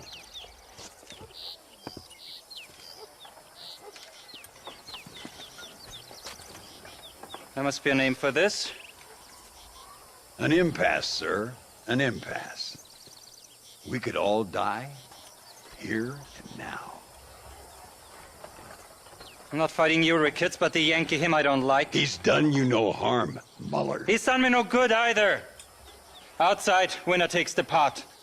The winner will take what he wants. The other man will be in no position to argue.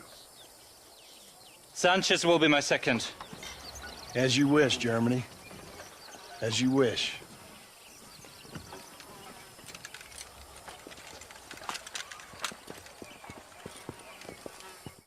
Your health. You, the man they call Marston, see? You like killing?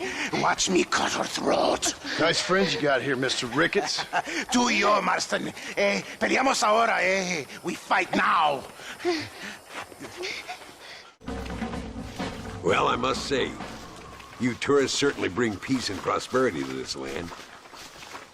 Then again, I doubt Muller will be missed. He wasn't much of a poker player.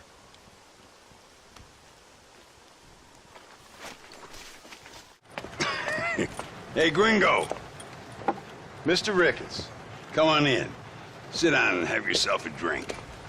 Sure. Say, any word of Javier Escuela? No, nothing yet. Say, why are you after him anyway? We're old friends. We was kind of educated together. So what is this, some kind of high school reunion sort of thing? Something like that. Well, you've killed people. You lived the life. That I have. And I tried to stop. I mean, I don't know. I tried to go straight. I did. I left the gang after the gang left me. Left me to die after I'd been shot. They'd all gone crazy anyhow. Our old leader, a fella you probably heard of.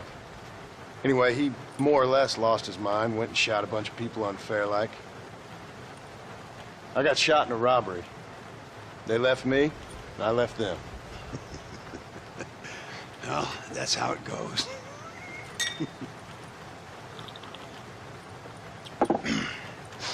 Already had me a woman, got me a farm, then I got me more trouble. Sure. Been sent to track down the men I used to run with. Track them, kill them. Well, if you don't, someone else will. There's no escape. Look at me. I spent 25 years killing men. Look at me now. Sitting around here like some low-rent would-be messiah. We're relics. Come on, have yourself another drink and let's wallow in a little self-pity. Sounds like a plan.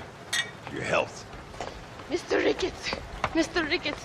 Thank the Lord I have found you. And you, Mr. Marston. Please sit down. You all right? I'm well, sir. But Allende is sending more men to the death. Prisoners who have not been tried. A prominent writer, Castilla, and a local official whose only crime was not putting the small holders on the street when they were late with taxes. Writers and government officials. For once, I agree with Allende. Some men need to be killed. Mr. Ricketts! I was just joking.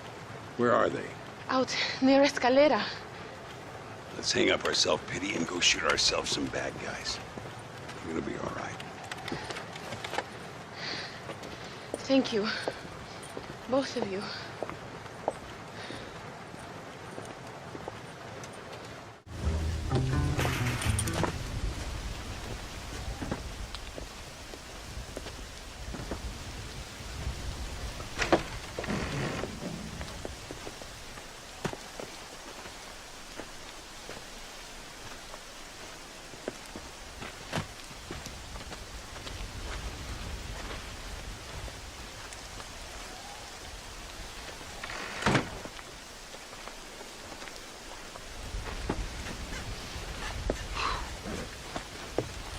I will handle it from here. I know you got other matters to attend to.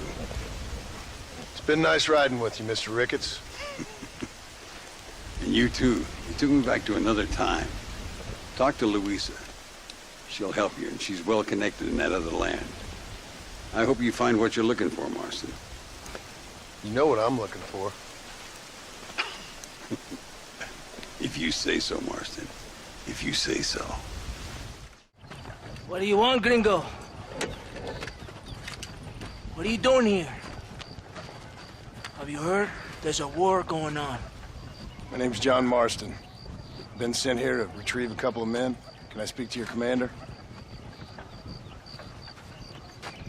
You want to talk to my boss, gringo? I guess. Because I'm not good enough for you? No, sir. You think you're better than me? You come to my country, my poor little country, and you think you can be friends with the president? No, sir. I'm sorry, sir. Things must have come out wrong. Maybe you can help me. You'll be sorry, friend.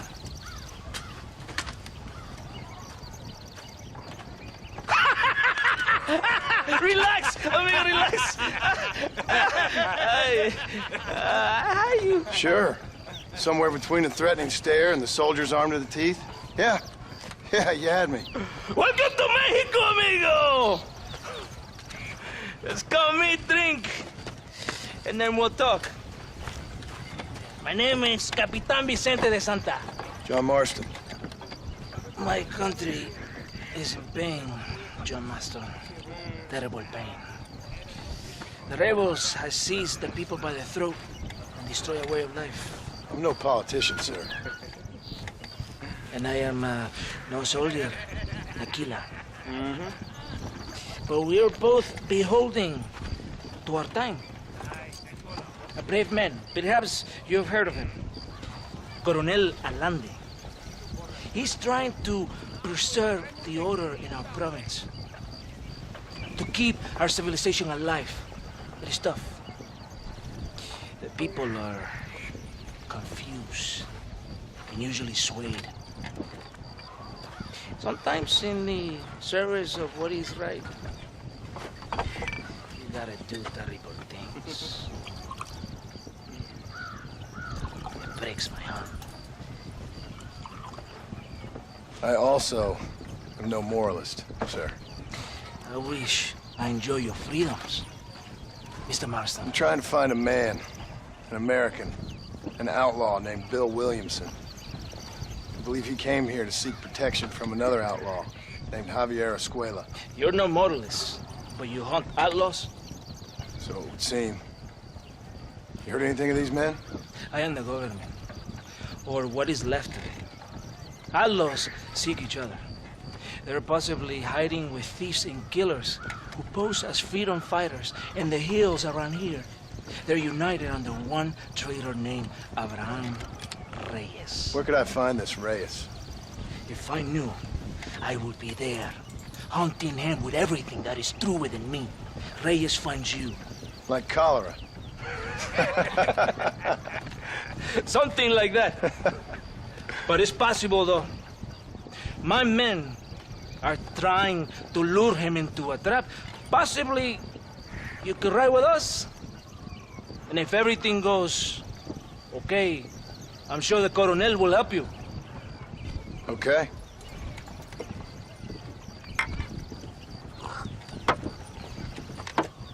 ¡Vámonos! Todo bien, compadre? You did a good thing for Mexico today. Coronel Allende will be very pleased.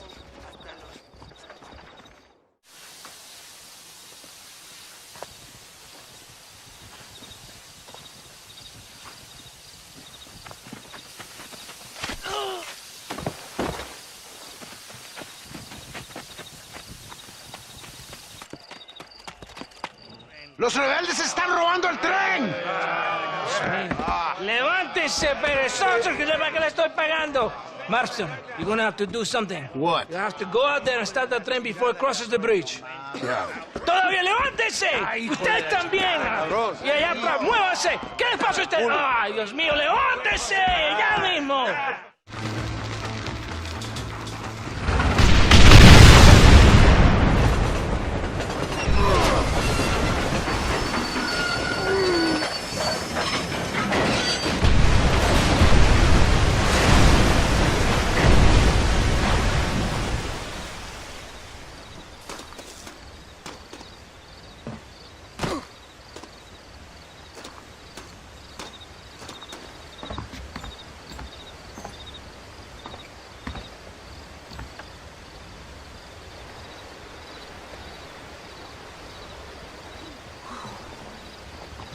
Pesa mucho. Está bien, mamá. Está bien. Señor Marston. Mamá, papá. Este es el gringo que me salvó. Muchas gracias. My family's indebted to you. Forgive my English. What's happening? Great and terrible things. The revolution is coming. The country will be in turmoil once more. This time, we hope is the last time. Does that seem likely? With Abraham Reyes, anything is possible. Where's your family going? My parents and my brother are headed to the hills. My sister has to flee. The army have an unfortunate way of treating women. And you? Don't worry about me, Mr. Marston. I'm living in history. I'm not afraid to die. Your nobility's almost as affecting as your naivete. I would rather be dead than a cynic like you, Mr. Marston. I would too. I know you're not really like that. You saved me. Luisa, ¿quién va a salvar a Miranda? Tenemos que llevar al puerto. Su barco sale al anochecer. No queda tiempo. Mr. Marston, can I ask one more favor of you? Can you take my sister to the docks? We are sending her to work for a kind man in the Yucatan. She's too young for revolution. Okay. Anything I can do to help out? The boat leaves at sundown. Miranda, vamos. Oh, Dios, Miranda. Ten cuidado. Adiós. Te amo. ¡Paren! Papeles. Este camino está prohibido. What do they want now? Act normal. It's nothing to worry about. Te conozco. Eres un pinche rebelde. ¡Disparen! ¡No me dejen escapar! Gracias a Dios! We made it in time! Thank you for everything. Will I see you when I return? Not likely. I ain't planning on staying very long. In some other life, then. Maybe. You should get going. Travel safely.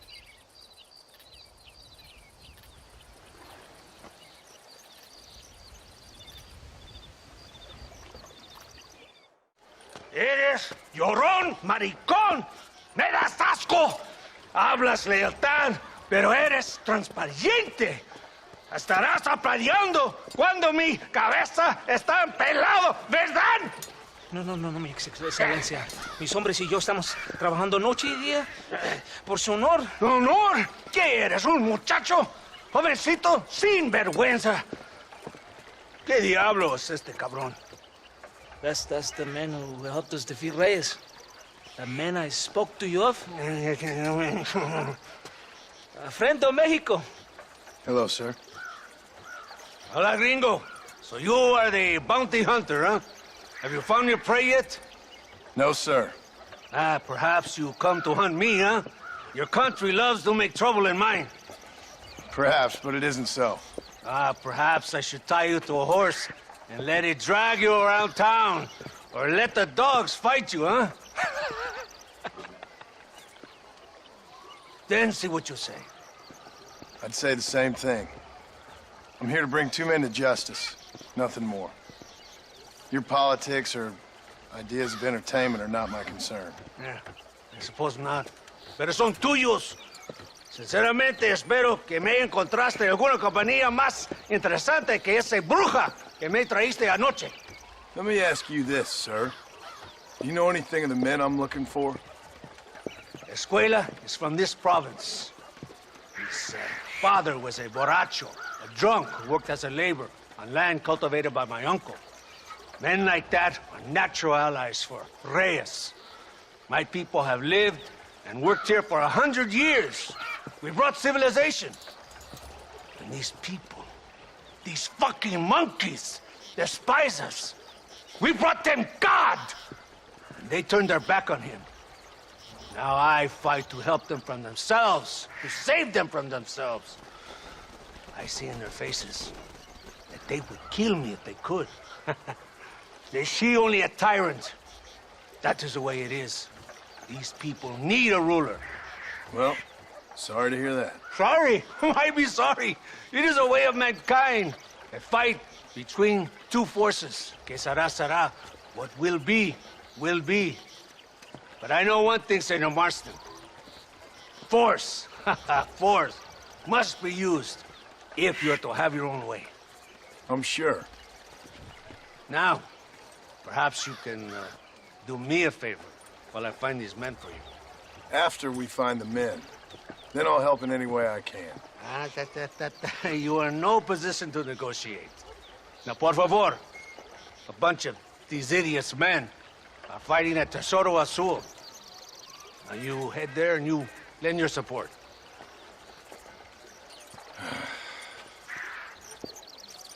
Baboso, ¿cuántas veces voy a decirte? No ponga detrás de mí. ¿Qué eres, cabrón? No está mi sombra. ¡Vaya! ¡De Santa! ¿Por qué tardaste tanto? ¿Quién es este gringo?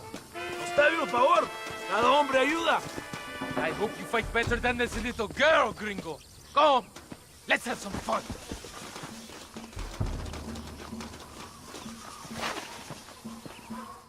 I heard the little horse crying in that house over there. Remember, nobody takes them before Allende. We did all this just to get women for Allende? No, that's just a bonus. This village is riddled with rebels. Make sure they don't have homes to come back to. There are fire bottles over there.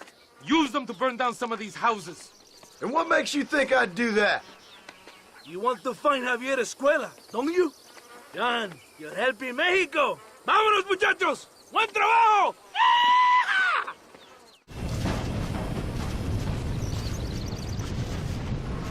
Isn't that beautiful? You really are pathetic. You need to relax. Come back to the villa and sample some of the new girls before they spoil. Oh, Mr. Marston. Mr. Marston. What's wrong, Louisa? I don't wait for myself, but for my country. Abraham Reyes has been captured. He has? He was coming to meet me at Roca Madera. It's a very romantic spot. It was a beautiful night, yet he was ambushed by patrol. My heart is breaking, but I cry for Mexico.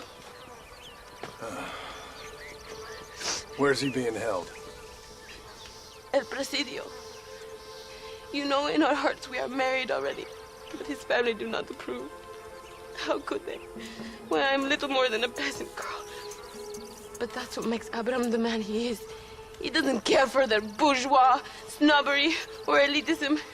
He sees the real me, the woman. I'm sure. I'm going to go and rescue him or die trying. Oh, whoa. I don't think that's such a good idea. Ride with me to near the jail. We'll figure out how to rescue him. Mr. Marston, you're truly a friend of this land. So everyone keeps informing me.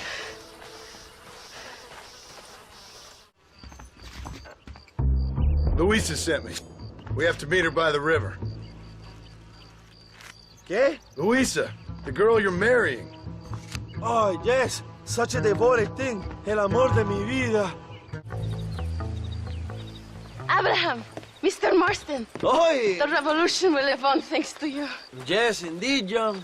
You are as a brother to me. And my people need a man such as you to help our cause.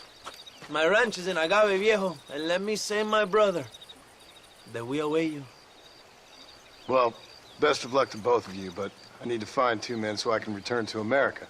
No problem. I will help you find those men. And in return, you will win a people her freedom. ¡Viva México! ¿A dónde tú vas, bella? Bye, John. Vente conmigo. Tú sabes que en esta luz puedo ver el fuego en tus ojos. Laura, dame la fuerza para luchar.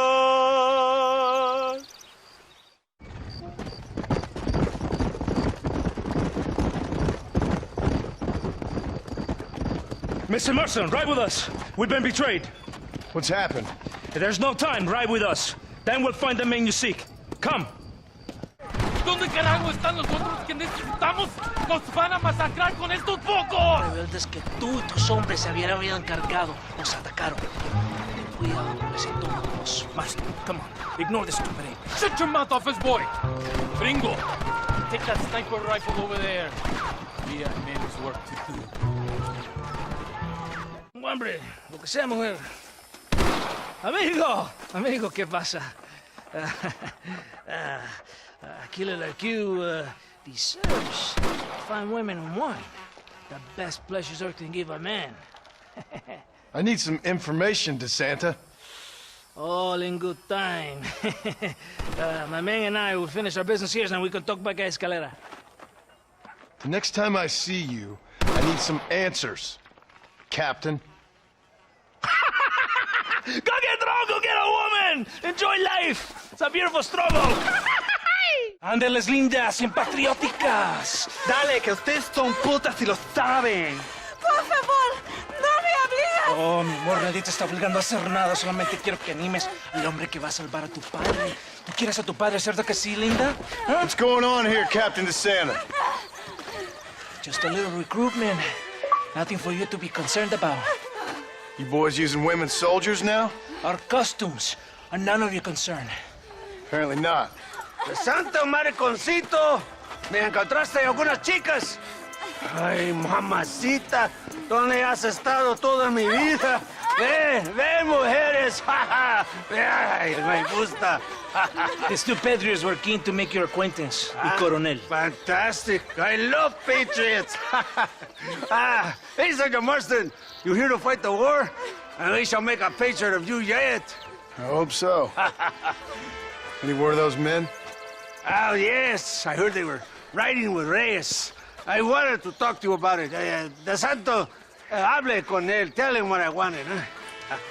His Excellency, El Coronel, would like to employ you in escorting a train down rebel country. The job is dangerous, but you'll have the honor of... Mira. Another patriot? Of knowing that you served Mexico in her fight against forces that would destroy our society. How much you offering? 20,000 pesos. And information as to the whereabouts of Javier Escuella. Okay, then. Mexico loves you, Mr. Martin. She has a funny way of showing it.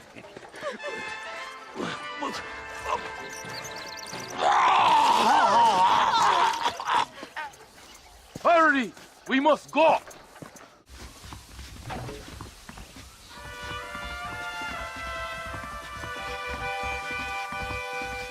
I do not think we have seen the last of the rebels. You recruits can't win fights like this. I need you to man the Gatling gun. I ain't the soldier here, Captain. Do not question me, gringo. Just do as I say.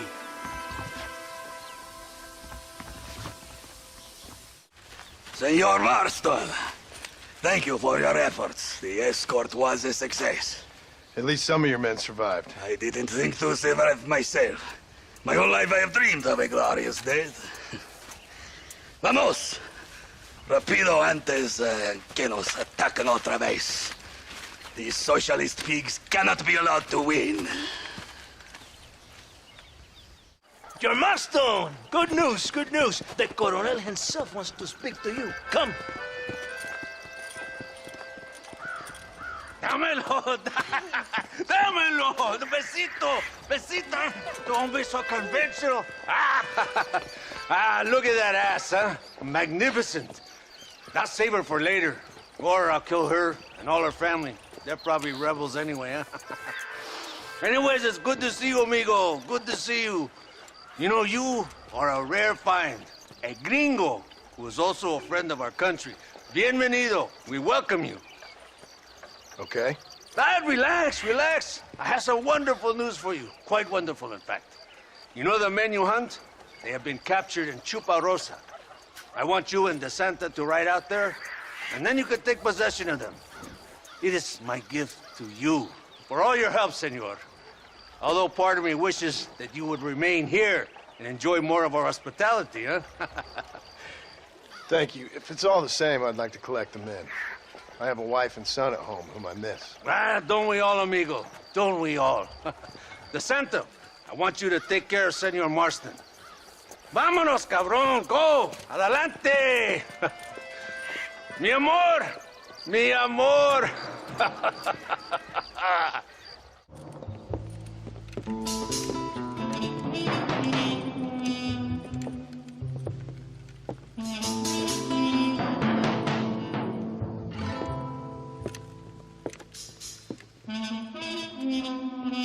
Mr. Marston. Gracias.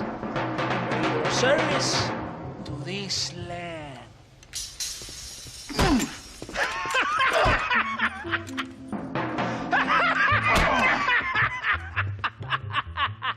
¡Levanten esta pizza, mierda! ¡Levántenlo! Marston! Hey! Marston! You have betrayed this land enough. I hope you have a clear conscience, because you're about to meet God.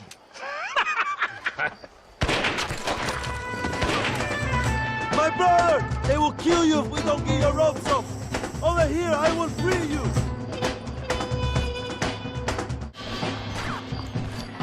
Lucky for you, I arrived with the deal. I guess we're even then. My brothers! Today, we have proven that the days of this evil regime are numbered. Soon, we shall be free, living together in a noble republic, justly ruled by fine men. But, el trabajo de job is not done. Our struggle is not over. We will fight all day and night until local tyrants like Allende are no more. And him and all his dogs are brought to the sword. We shall be free. This time things shall be different for every man and woman in this land. And one day soon, Allende will know justice. My brothers, fight on! In our hearts, we are all free! Let us make it so! ¡Viva la revolución! ¡Viva México! ¡México! ¡México! ¡México! ¡México! ¡México!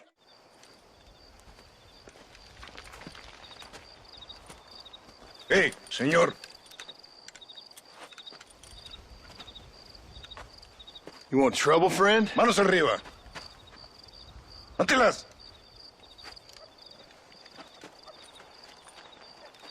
Tranquilo. Tranquilo, amigo. Tranquilo. Ya lo tengo. Muévese, cabrón.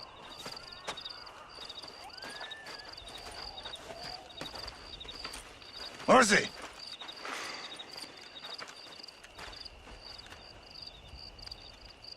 El mundo es muy difícil. Tenemos que jugarlo bien.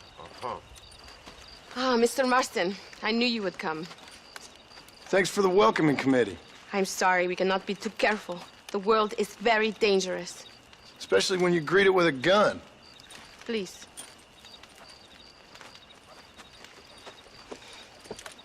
Mr. Marston, my father was killed yesterday. The army found him and accused him of treason. They cut out his heart and fed it to their dogs. Allende did this. Then he took the honor of 2 young girls. I'm sorry to hear that, Luisa. My father must not die in vain. His death must mean something. It'll mean that war is brutal and unnecessary and good people die. And that's all it will mean. That is not enough. Well, you know I'll do whatever I can, but I have problems of my own. We all have problems. This is about the people. My father died for his people. For these men and for millions like them, that they may be free. While there are guns and money, there won't be any freedom, Luisa. Mr. Marston, the movement is on the brink of great victory. Allende knows this and has sent for reinforcements. Abraham Reyes asked personally that you stop them reaching Escalera. They are coming by the old trail. You must ambush them. I have my own family to worry about. Mr. Marston, I have lost my father. My mother is in the United States. My sister has fled. I have no family. Just because. Please. Good actions make you a good man. Then I'm doomed. But I will help you, out of respect for your loss. Thank you, Mr. Marston. Thank you. Thank you, Mr. Marston. We are a step closer to power. My father would be very proud. I hope it was worth it. I must return to Campo Mirada. Meet me there when you can. I will do my best to return the favor. Apúrese. Amas. John, thank God you have come. That wretched animal De Santa has been sent to oversee a massacre in El Sepulcro. Come, we must stop him and finally kill that vermin and all of Allende's other followers.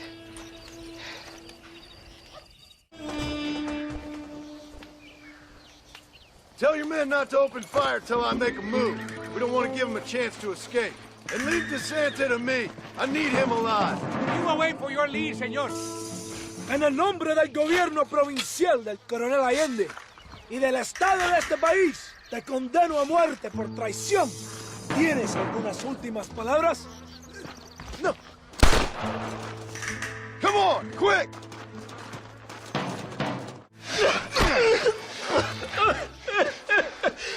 No!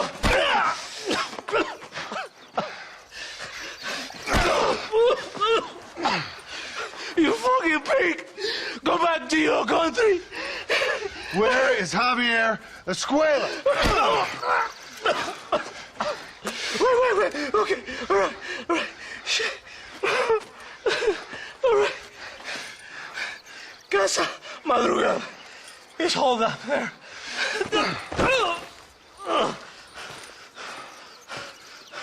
Now hurry up and kill me, or just let me go, okay?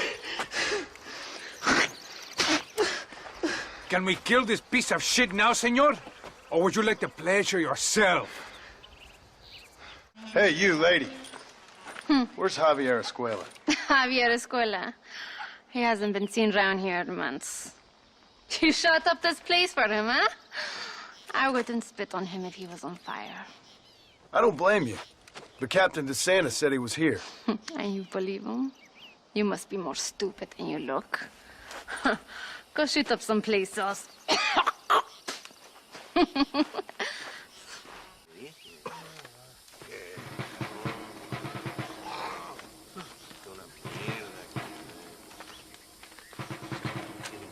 Tenemos que movilizar fuerzas en el extremo sur de la llanura para que los flancos del este y el oeste. Where is Abraham Reyes? Here, amigo, here.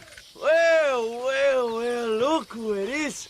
The American bandit turned bounty hunter who is about to win the Mexican Revolution. I don't know about that, mister. No, but I do, Mr. John Marston, I do. A man like you, or me, with just a few such men, I tell you I could rule the entire country. Hey, hermanos unidos, set my people free! Hey! Libre Mexico! Mexico! Libre Mexico! Mexico! Viva Revolución! Their energy is like food to me. I feel I was sent for them and they were sent to me. Good for you. When I rule these people, I shall be fair and judicious and wise. How so, you ask? Very simple. I know these people. I know this land. In short, I can make them better. It must be pleasant to be a man so at one with his destiny. Ay, Dios mío, I don't do it for myself, John Marston. I do it for my people. Well, exactly. Sarcasm, my friend, should be beneath a man such as you, don't you think? Very little is beneath a man such as me. Ha! Okay, well, in that case, I assume a little robbery will be a pleasant day's work. All in a good cause, of course. Come, my brother. Let us strike while the iron is hot.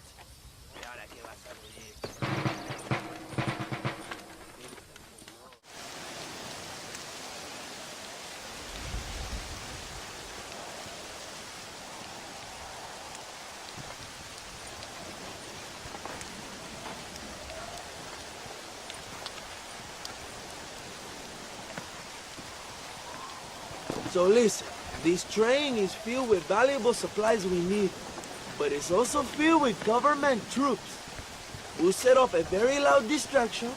You can board the train, and then you can disconnect the army cars, huh? Okay. Okay, but listen, we've got to get this done before the train rolls out of the station. You make it sound so easy. Well, did I not promise you fun times, amigo? Eh? There are too many soldiers. We must surprise them. Here, take this knife. You can use it to kill the guards quietly. Wait until I distract them. Then get on that train as fast as you can, John.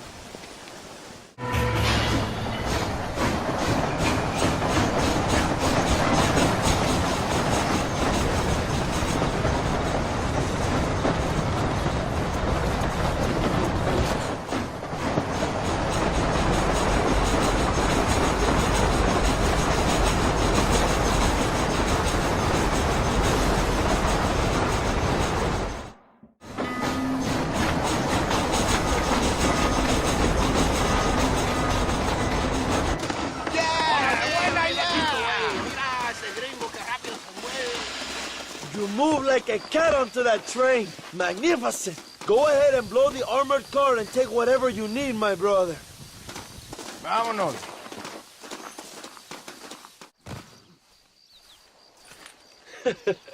Not a bad day of robbing the establishment to give to the poor, eh, Mr. Marston? Very noble, I'm sure, but I need to know where Williamson and Escuela are holed up. All in good time, amigo. I'm off to deliver these goods. I'll see you back at the ranch. Oh, my spies tell me they soon will have the information you need.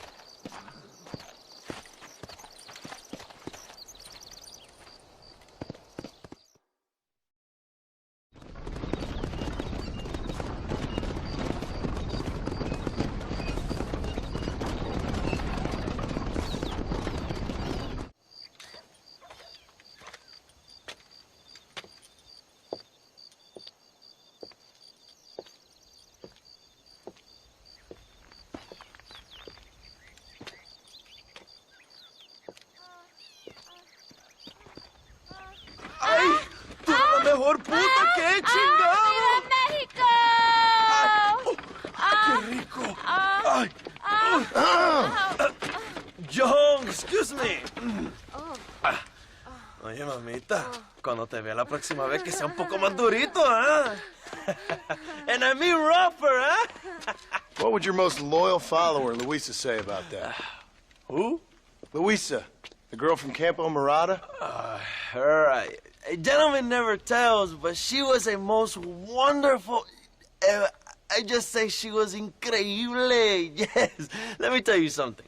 I strongly recommend her. You take her when you have the chance, my brother. She thinks she's your wife. My wife? These peasant girls, they believe every word a fellow says. So naive. It's really quite charming. I love peasants. Don't you love peasants? I love them. They have such purity. Are you gonna marry her? Ha! Marry a peasant? My dear boy, don't be absurd. I'm going to be the next president of Mexico. My wife will meet ambassadors, kings, other great men. The very thought that I would marry some peasant girl with a tight gun and the hands of a farmer, well, I really don't think so. My mother, que Dios la cuide, would turn in her grave. Interesting. But come on, let's run. I've got an amazing present for you, my brother, huh? Yes? The man you seek. Together, we will bring them to justice. Let's go.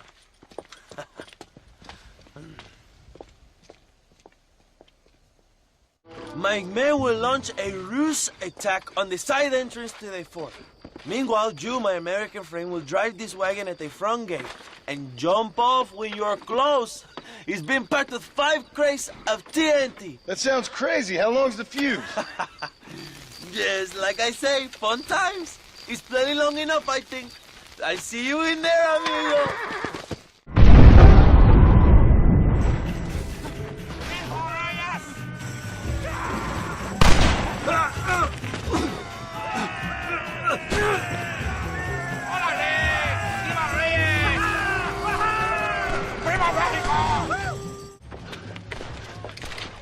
Hello, old friend. It's been a long time. Hello, brother. It's good to see you. I heard you was coming. You took your time, no? Come on, you're not gonna shoot your own brother, are you? We was family. Yeah, we were. Then you and Dutch went crazy and family didn't mean so much. So now you do the government's work. And what do? You just work for a different government. Come on, brother. I think we should go our separate ways, huh? What you and Dutch did was wrong. And the way you left me was wrong. Now, I hate to judge, but as it turns out, it's you or me. The way I see it, might as well be you. We thought you was dead, brother. I promise. I'm telling the truth. Besides, I can give you Bill. In Dutch. Dutch is in Colombia. I can take you straight to him. You left me to die? To save your own skin, and now you expect me to care about you? You got it all wrong, brother. I've always loved you. Even now. Oh, you piece of shit. Hope you're sure about what you're doing, brother. You saw me out. Didn't that life we had mean nothing to you? Oh, you puto. Oh, one day, I promise you, you're gonna regret this. One day's about all you got left. I hope you and your wife and children rot in hell. You know, that life we lived is over. And when we was living it, it didn't mean nothing anyway. It was just an excuse, and we all knew. What I knew is that you was always a puto. And you're still a puto. Marston, come with me. The army sent reinforcements. Come. Yeah, go with your puto.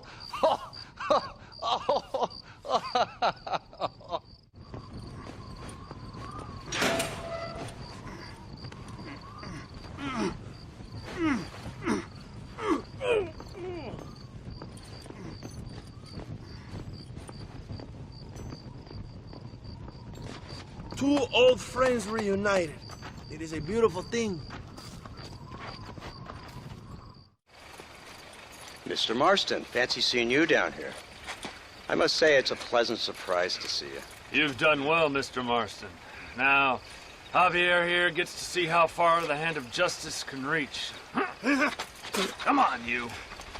Get in the damn automobile. Can we assume one of my commitments is cleared?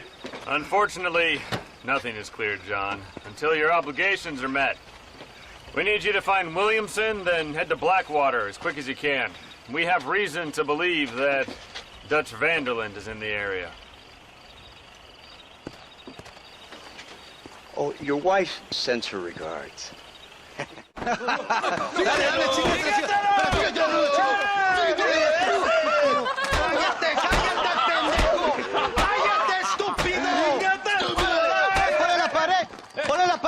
Voltealo. Quítate, estúpido. Le voy a dar un balazo. Quítate.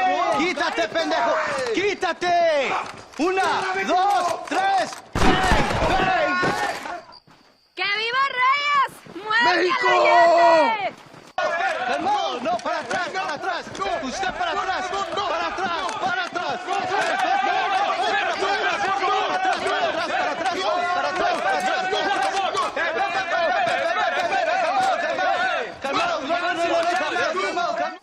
¡Rebeldes!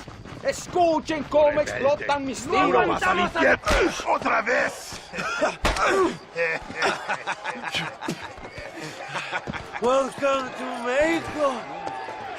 My brothers and I are just discussing the future of our country. Okay, let this man go. And who are you, gringo? I'm no one.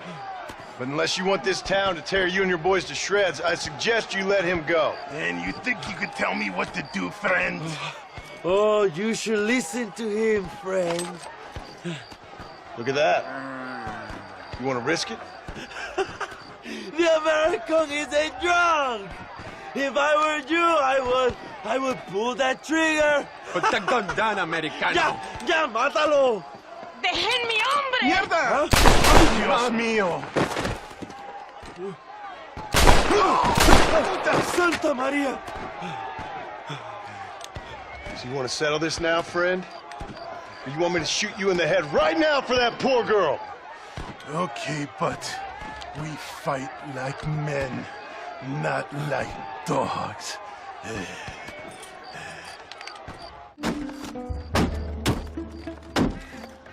Come on! We can still get to my stagecoach! Go then. I'll cover you.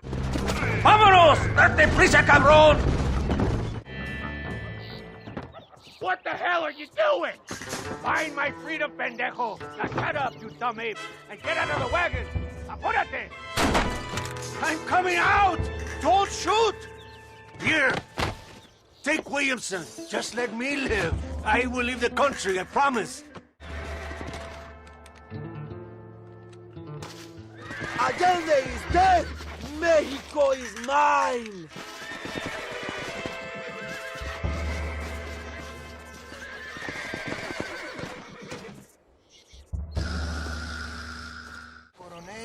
My people are free, and it is all thanks to you, Joe.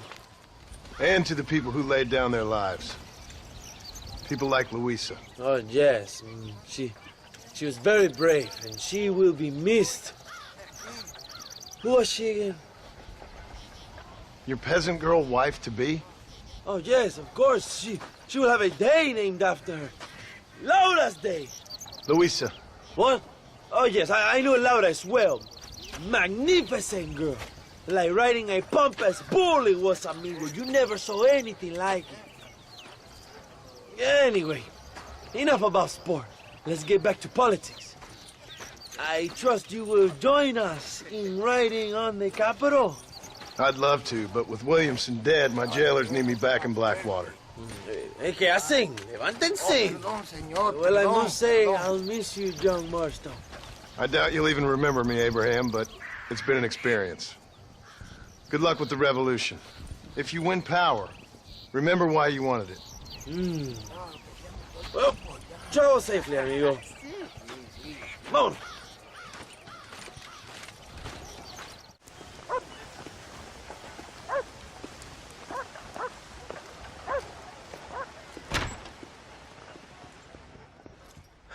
"101, 102, 103,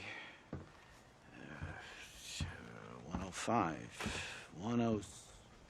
I'm here to see Mr. Ross.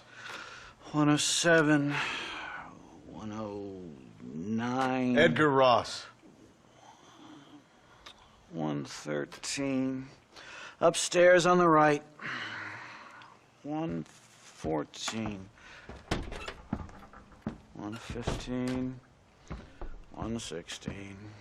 117.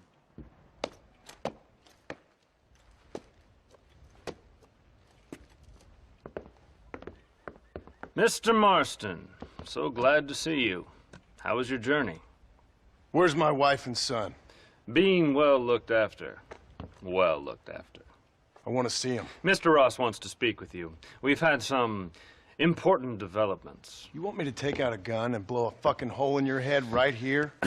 Right now? You want that? Mr. Marston. You want that? Mr. Marston, I ask you to calm down. Why? Why? I did what you asked. I got you Williamson and Escuela. It's over. Stop playing games with me. No one's playing games with you, Mr. Marston. But if we were to play some games, there'd be some interesting ones we could play. Thanks, sir. Like hanging you for murder, or confiscating all your property, like that little farm of yours, or having you put in an electric chair. Those are the sort of games we could play. But we choose to play a different game. So calm down and play along with us. Where's my wife? You know, I forget, but I hear it's very nice this time of year. Mr. Marston, please, I've never insulted your meager intelligence. Do not insult mine. We've done this little deal for your freedom in exchange for all your men from your old gang. You gave us Williamson and Escuela. We still don't have Vanderlyn, but now we know where he is. Then go and shoot him. No, sir. I want you to shoot him for me. And then I'll let you be. The last thing I want to do is make martyrs out of all these people. He could be killed by some petty squabble by another lowlife. We believe Vanderlyn is holed up with a group of renegades near the wreck of the Serendipity riverboat. Yes. Another group of renegades. Obviously, the first group, your group, has, shall we say, been disbanded? Disbanded. Anyway, Mr. Ford and Mr. Marston, shall we go? Oh, Mr. Marston, your wife and son are doing well. Let's both try to ensure things stay that way. Okay? After you, sir.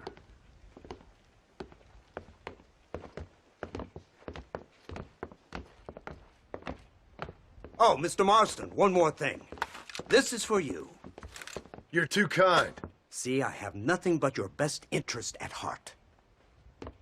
Let's hope it doesn't go off by mistake.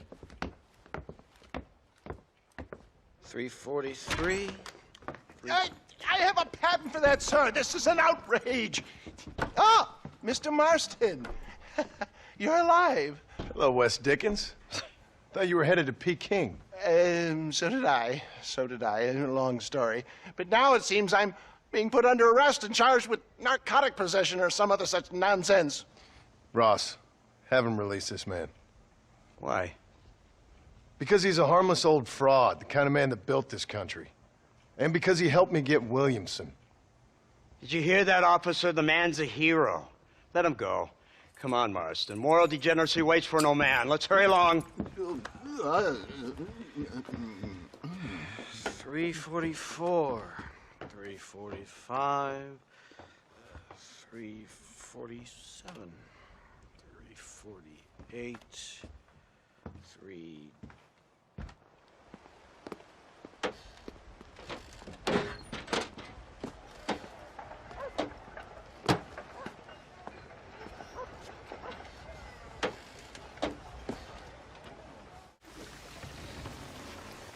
Over here!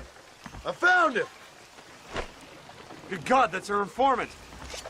Gnosis, what the hell's going on here? It's a trap! Shit, Marston! You'll have to carry this man! I don't think he can walk! Marston, lift this fellow into the back seat. Put him in the car so we can get out of here. Let's go, there might be more of them.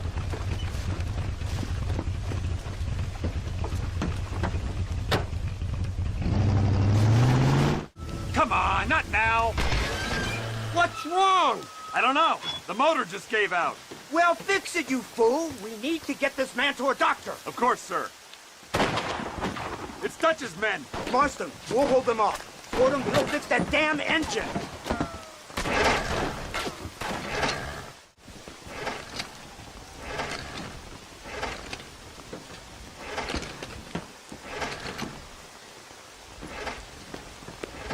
I can't see any more of them. Fordham, are we ready? Yes, sir, I think so.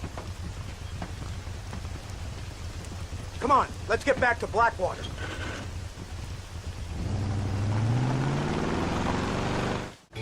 So, this is the office of an anthropologist named McDougal.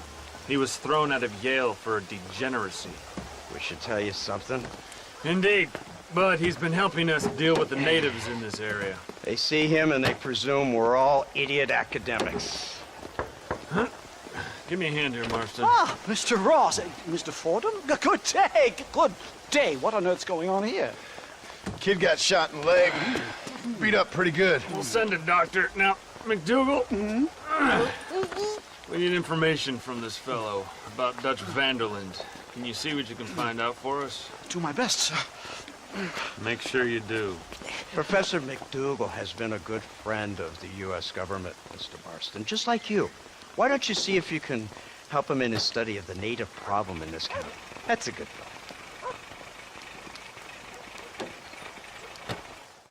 Incredible. Simply incredible. Hello, Professor. Hello, sir. Oh, Mr. Marston, sir. Good day. Good day. How are you? Well, my family's health and well-being are being threatened by some unscrupulous government agents, and my own hard-won freedom is under duress. But these problems aside, I suppose I'm fair. Yes, the problems of civilizing nomads. Tell me, sir, are you from Norse stock? Not as far as I know. I was raised in an orphanage. My father was Scottish. Unfortunate. You'd make an interesting case for my theory of natural population characteristics. Really? Well, yes, a white man, obviously, but with a savage spirit.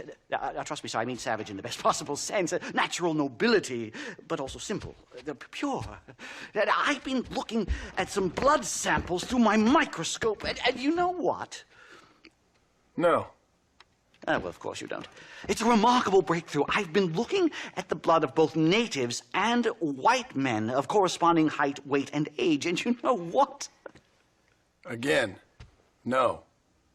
They're exactly the same. It's remarkable. It completely refutes my last book. But I'll tell you what, sir. This sabbatical in the field may have been somewhat forced upon me by circumstance, but my scholarship has benefited enormously. Would you like to partake of a syringe of cocaine? I've quite enough for two. Not right this minute, no. So it's a remarkable drug. It entirely restores the ego. It takes one back to a primal state. It helps my thinking enormously.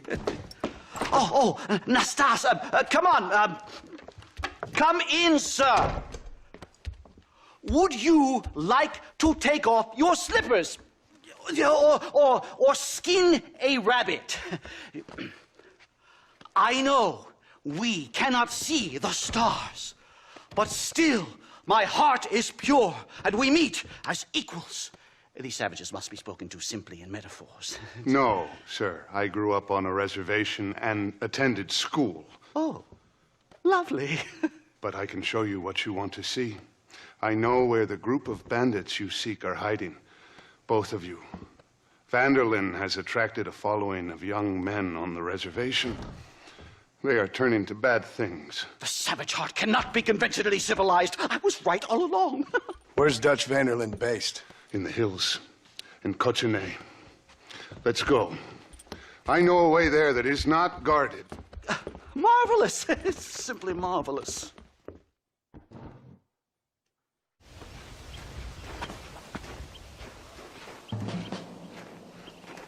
Remarkable.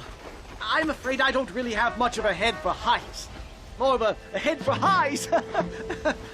well, anyway, I'm sure the staffs will help you. I must be on my way. I've got work to do. Thanks for the help. Goodbye, gentlemen. Enjoy yourselves.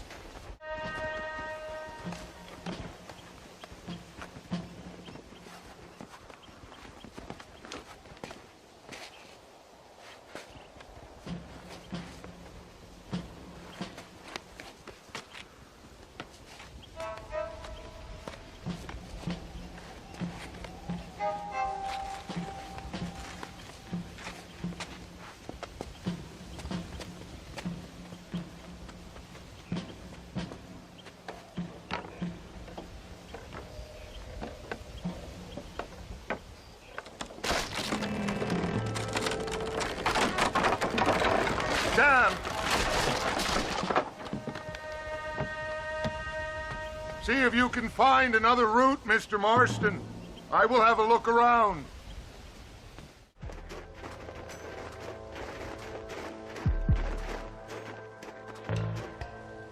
This way.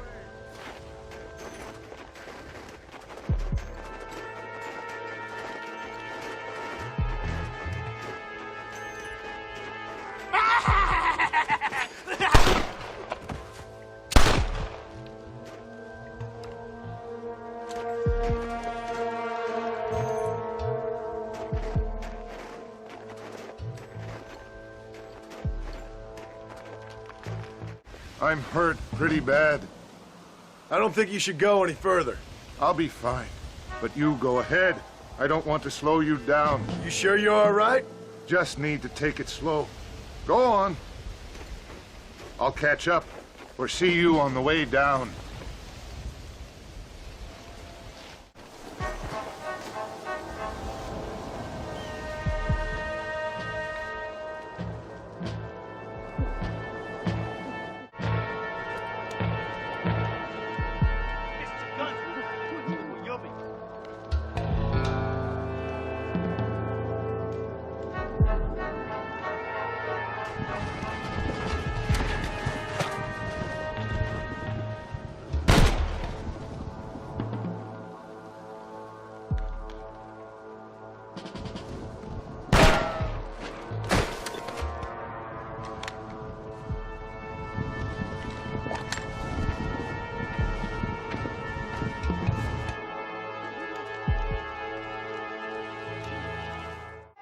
Mr. Marston?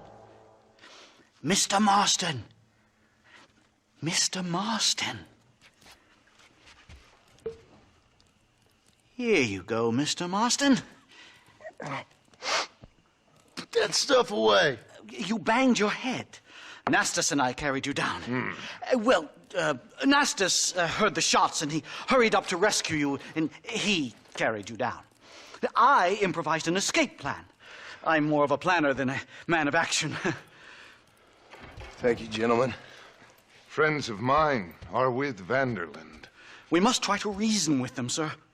Vanderlyn's gang contains several natives. We must meet with them and try to save them from disaster. My people have already endured many disasters. Before, this was all our land. And now we have brought you civilization. Well, sure, it hasn't been easy, but it hasn't been easy for anyone, Nastas. Why, I knew a man in Yale whose father once shot 18 natives in one afternoon out in Wyoming. Oh, the man was quite traumatized. he took to lying with choir boys. For a wise man, you are a very stupid man, mister. Gentlemen, I'm going to leave you to figure out right from wrong. You are simple-minded, sir.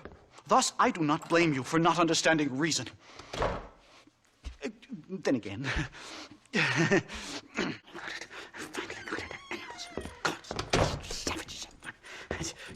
Marston, sir! It's good to see you, old bean. Good to see you. And you too, Professor. Forgive me. I am in a state of remarkable agitation, partly due to standard narcotic impulses, but also due to the fact that I have finally solved the riddle that has tormented my mind these past 8 years. What's that? The nature of the savage soul.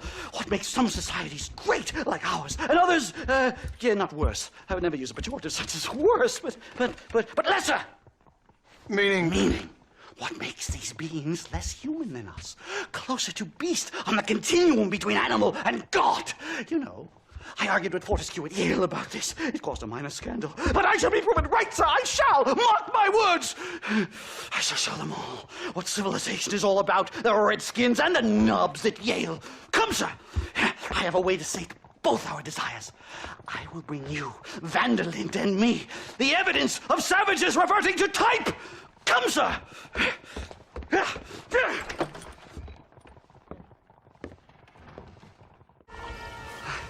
Hello, gentlemen. We come in peace. Those words mean nothing coming from people like you. Look at what you've done to us. Look at us! We live like animals, scrabbling in the dirt. Violence isn't the answer. Maybe you live in a different America than we. Men like Vanderlyn will lead you to disaster. I think we've already experienced disaster. The likes which you could only imagine. Put your hands up! We come in peace! Do as he says, Marston. You call this a meeting?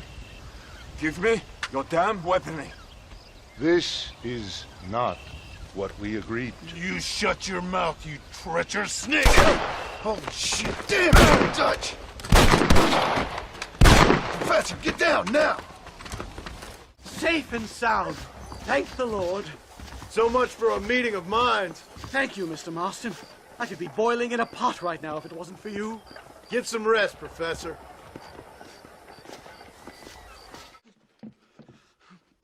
Professor! Oh, it's you, dear boy. Come in, and shut the door. What's going on? You leaving? Yes, sir. Yes, I am, sir. You know the thing that is vital, without which scholarship cannot proceed, sir? No, I don't. Not having a bullet in your flipping neck, sir. I am not cut out for this. No, I'm not cut out for this at all. Nope. They're fucking savages! Savages! I think we all are. Not me, sir. I'm from Connecticut. I'm a professor at Yale. I write books. I do not deserve to die out here. Where's my tincture? Oh, yes.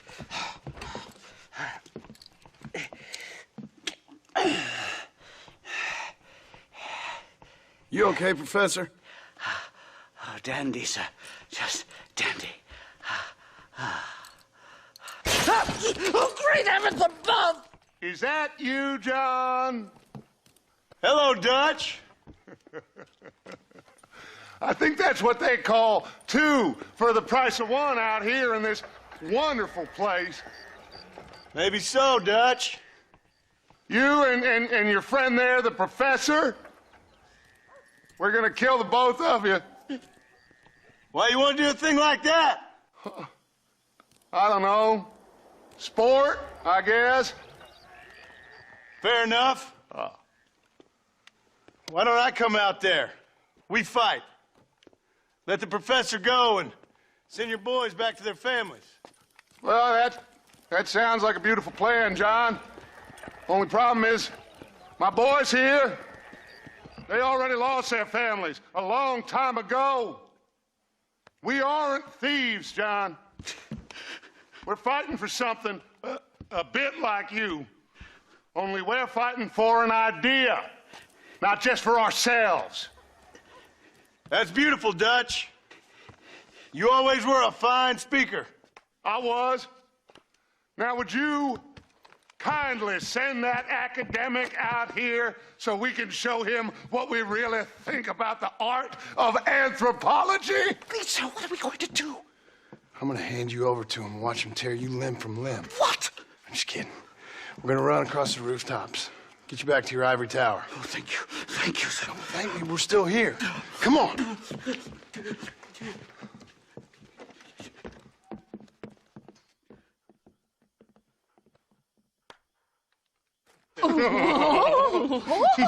Yes. Oh, come here. Oh. Good day, sir. Madam. Look here, sir. What is the meaning of this outrage? You two stay down and shut up.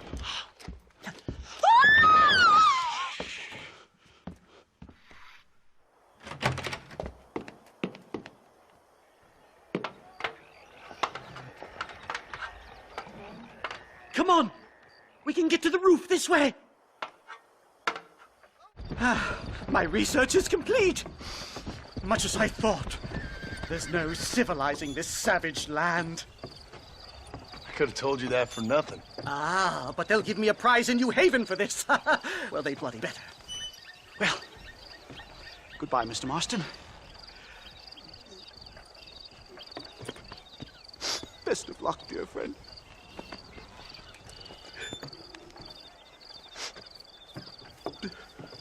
So long, Professor. So long, sir.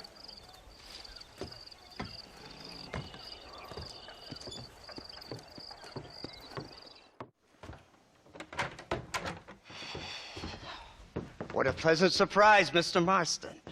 An informant just told us some interesting news. Our mutual friend, Mr. Vanderlyn, is about to pay call on his bank manager. What do you say to having a little financial discussion with the fellow? This way.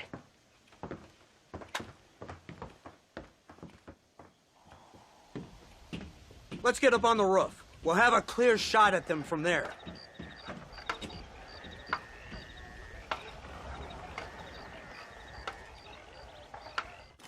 That door is the only way in and out of the building, so cover it tight. You see those horses to the left by the building across the street? Dutch's boys hitched them there. They'll have to run that way to make their escape. Don't start shooting until they're out in the open. If we spook them, they might retreat back and hole up inside. Don't shoot till I give you the signal.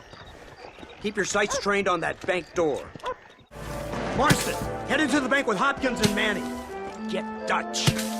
Be careful. There may be some innocent people there.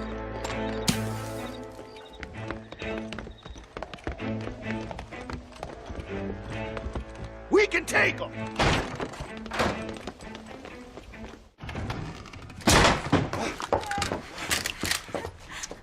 Oh, it's nice to see you, John.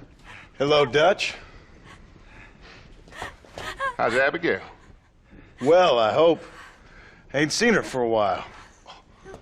'Cause you've been chasing me? Let the woman go, Dutch. Of course. Of course. How's your little boy?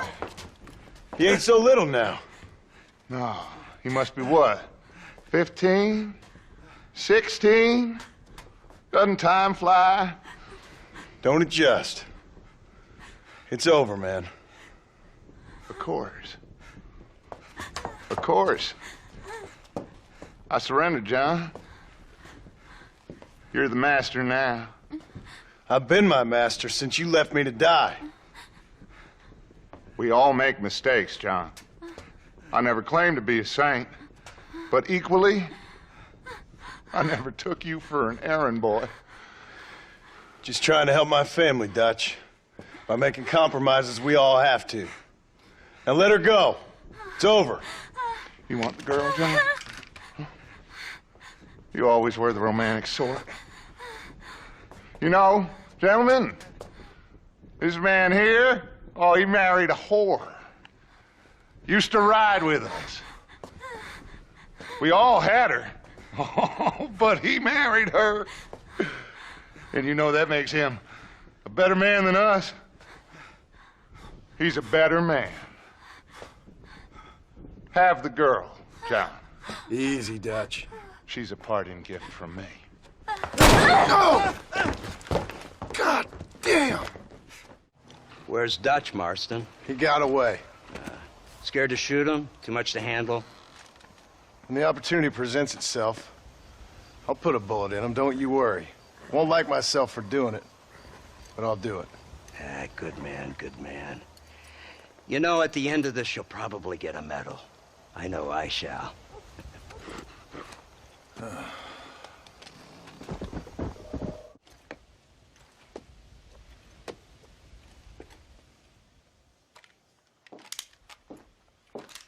What do you want, Marston? My family. I've done what you asked. No, you haven't. This is the land of opportunity, and I gave you the opportunity to save your family, and you failed. How could I possibly reward you? Marston, you're a public menace. We should have had you killed. I wish you had. But since you didn't, where's my family? Oh, spare me the noble savage fall on the sword tripe, will you, old boy? It's nauseating. You don't wish to be dead. You're an insignificant creature desperately clinging on to life like the rest of the scum in this town.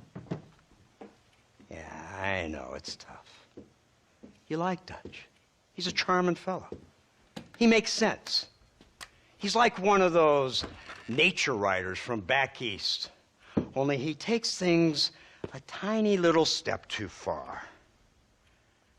Rather than just loving the flowers and the animals and the harmony between man and beast, he shoots people in the head for money and disagreeing with them. He's a goddamn killer. Now, I'm not a great intellect, but the metaphysical leap from admiring the flower to shooting a man in the head because he doesn't like the flower is a leap too far. So, I know it's easy. You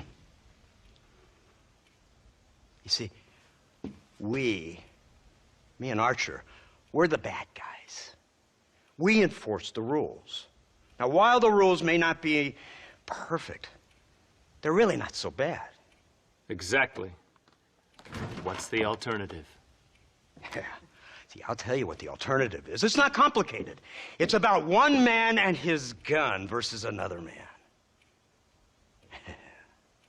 Sure, civilization may be dull, but the alternative, Mr. Marston, is hell.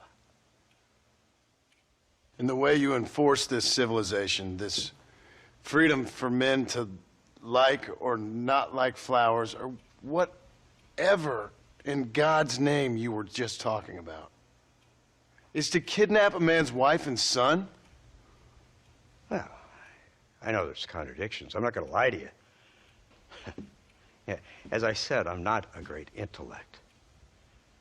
Now, after the debacle with the army and the bank, we have to put Mr. Vanderlyn to rest ourselves. Will you help us? Do I have any choice? Now that you mention it, no. Then what was that pretty speech in aid of? I don't rightly know, but it sure felt good saying it. Shall we, Mr. Marston? Let's go.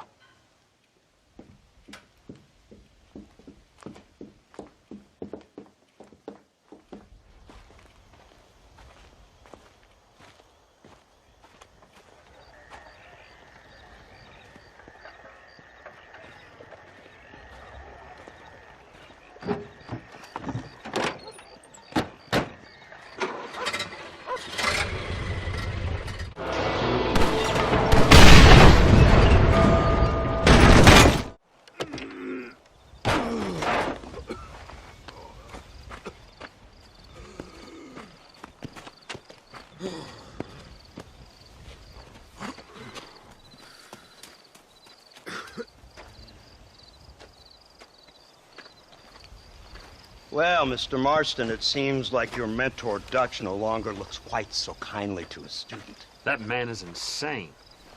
So it seems. I think we need to get him before sundown. As you say, Captain. Otherwise, he'll be gone again. And what if I say no?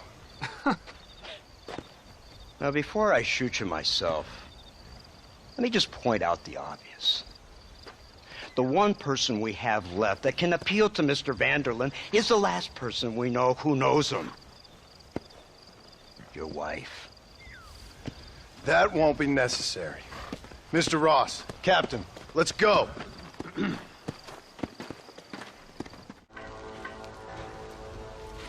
You, blow that gate open.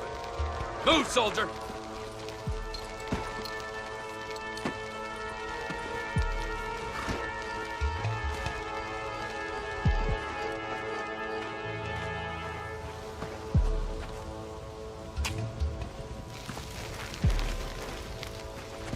Go!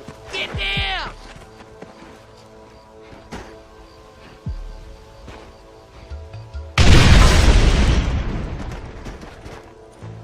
Forward! Move in!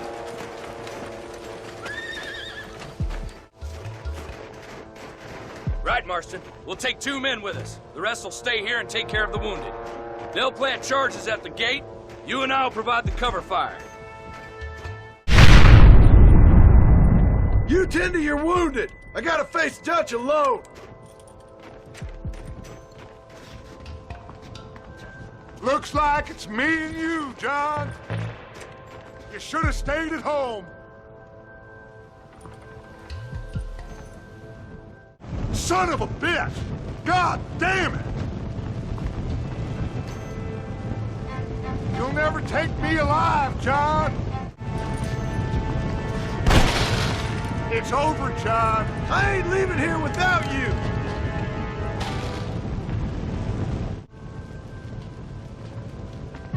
You're just like me, John. You can't change who you are. You can't erase the past, John. Killing me, it won't make it go away.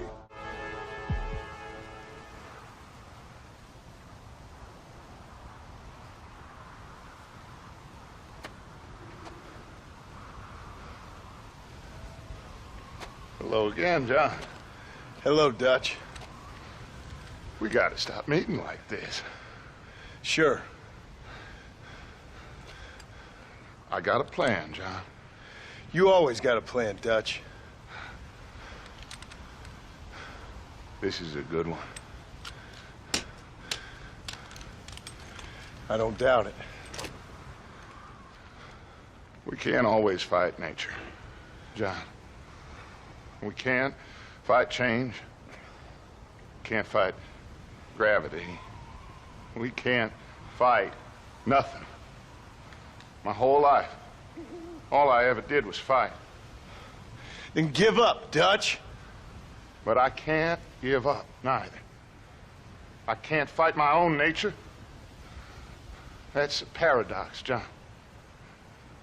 You see? Then I have to shoot you. When I'm gone, they'll just find another monster. They have to. Because they have to justify their wages. That's their business.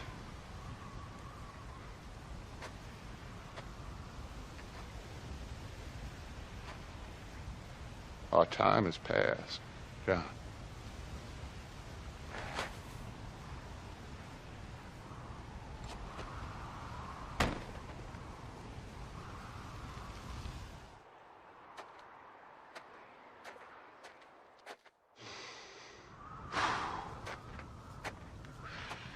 So at the end, you didn't have the guts to shoot him.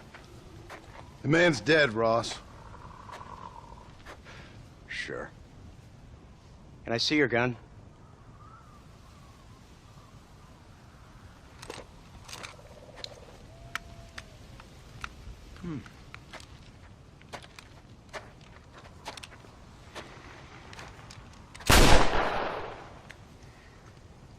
Oh, trust me. It looks better in the report that way. Where's my family? Your wife was killed in a prison riot last week. So, I'm only joking, dear boy. They were sent back to that Scrabble ranch of yours in Beecher's Hope. They're quite safe and sound. They better be. Thank you, Mr. Marston, for everything. I know this wasn't easy for you, but I have to say, you've done your country proud.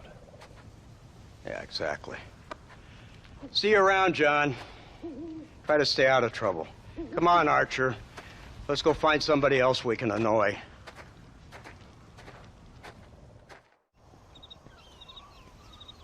Abigail! Jack! Anyone here?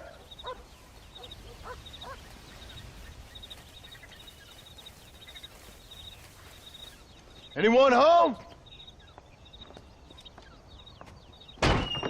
Oh, darling. I never thought I'd see this day again. You no-good hillbilly piece of shit! I thought you was dead! I thought you was dead, John, huh? Where you been? Where you been? You know where I've been, darling. You know. You saw Dutch, didn't you? Yeah, I saw him. And Bill? Yeah, I saw him too. And you didn't go back to him? I left that life. Just as you left yours. How'd they treat you? Oh, I can take care of myself, John. One guard got funny on me one time, but I wasn't so ladylike and he didn't try it again. Nor no one else. How's the boy? Oh, like you. And like me. Well, he's like a kid growing up without a father. That ain't fair. What is fair? Well, some trees flourish, others die. Some cattle grow strong, others are taken by wolves. Some men are born rich enough and dumb enough to enjoy their lives. Ain't nothing fair, you know that. We tried to change. Ain't that what you're supposed to do? We did change. And it's over now.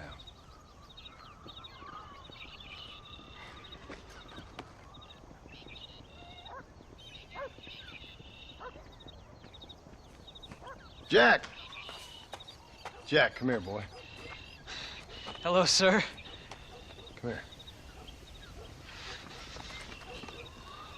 How you been? Coyotes ate all the chickens and poachers took the cattle. I tried, Father. I tried. I know you did, son. I know. And don't you go blaming me, boy. Don't you go blaming me. I ain't blaming no one, old man, but since you're still alive, there's 4 mouths to feed. And no cattle. That's a nice way to greet somebody. Why don't I get a warm and tender embrace? Consider the fact I ain't put a bullet in your embrace, old man. You were supposed to look after the place. I did. Well, I did my best. Thing is, there was too many of them. I thought you was dead. I wasn't drinking. Hold your excuses until you figured out which one to use. Jack, go get your bags packed, boy. We got work to do. We leave in the morning. Go on. Yes, sir. Where are you going? Well, it's getting kind of dark now, but in the morning we've got to go get ourselves some more cattle. I've got friends at McFarland's ranch. It's over in Hennigan's Stead who can sell us some. Now, Abigail, I hope you learn to cook. Yes. Didn't I say, rather than some prison, they actually kept me incarcerated in a cooking school for young ladies.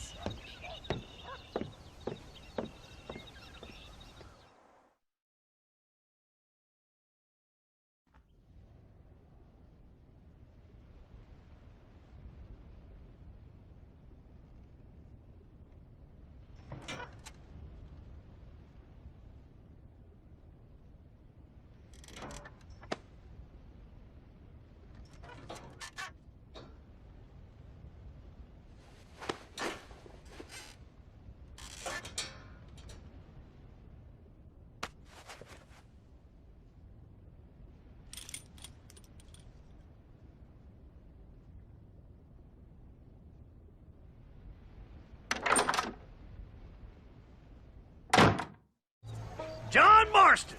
Now, there's a face I thought I'd never see again. Some of our public servants in Blackwater sent you back on another homicidal errand to protect and save us from Lord only knows what. Thankfully not, sir. I was hoping you might still be able to sell me some cattle. My boy, it would be a pleasure. Bonnie's out in the crowd now. She'll be more than happy to help you. Good Lord, do my eyes deceive me? A devil walks among us. I said I'd be back when this was all over, Miss McFarland. After the barn fire, you remember? Of course I remember. I just didn't believe a word of it.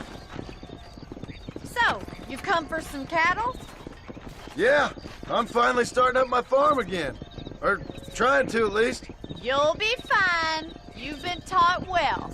Come on, then.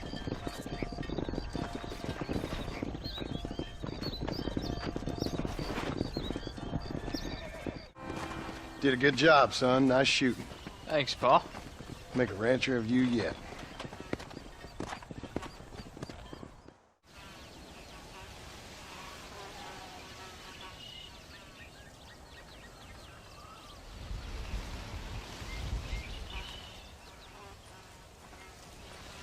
What's the book, boy? Nothing, sir. What's it about? Well, it's an adventure, sir. Set out in the West, and it tells this amazing story of how people killed the savage Redskins, and how this man, this brave man, hunts the man who killed his father. I'm glad you're enjoying it. Talking of adventure, how'd you like to learn to track elk? Really big ones in the valley this time of year. We could use the meat. Well, I know you'd rather read your adventures. Trust me, this can be very enjoyable in its own way. I suppose maybe it's a little less dramatic. So, let's go, come on. You may get to see me get gored by some massive wild beast. Then you can write a story about that.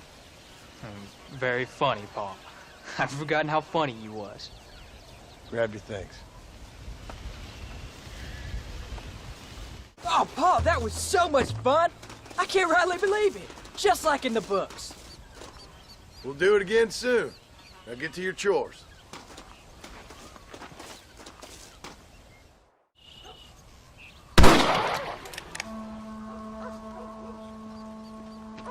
You're tensing up. I'm not. You are. Your back's tense and it's making the rifle jump.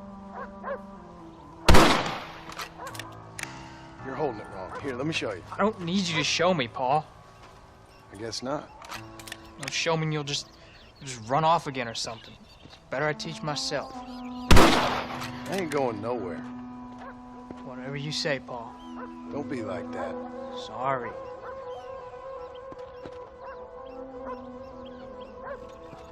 Wolf's been after the herd. Gotta get out there and scare him off. You wanna come with me? Safer with two. Okay.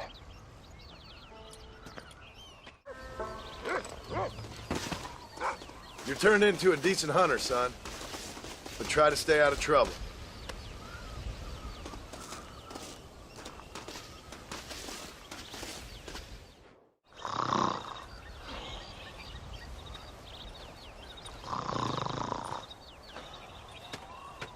Get up, old man.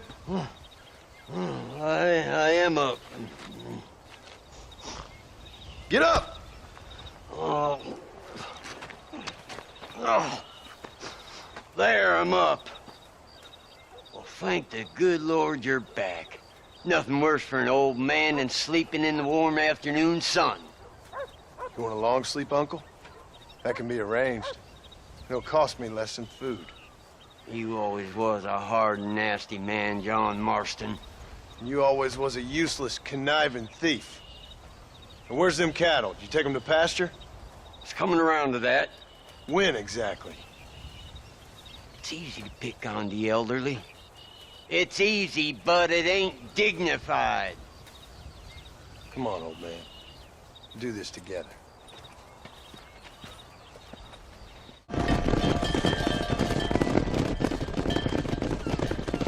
You look after the herd. I'll ride back. No thanks. You got your pound of flesh from me today. What are you looking at, old man? There's some Mustangs and some such out there beyond that ridge. Wondering if it was worth getting you and going around some of them up. Fair enough. We're nearly out of money. Ranch is in turmoil. We may not make it through the winter. What could we possibly want with some good quality horses? Come on. That tone of voice ain't so becoming on you. Makes you seem all pent up and angry like some Blackwater would-be business tycoon with a bad case of hemorrhoids. I'll give you a bad case of someone just shot me in the head if you don't hurry up. Make sure there's enough fresh hay. We need to keep them strong. All right. Damn, a little gratitude wouldn't kill you.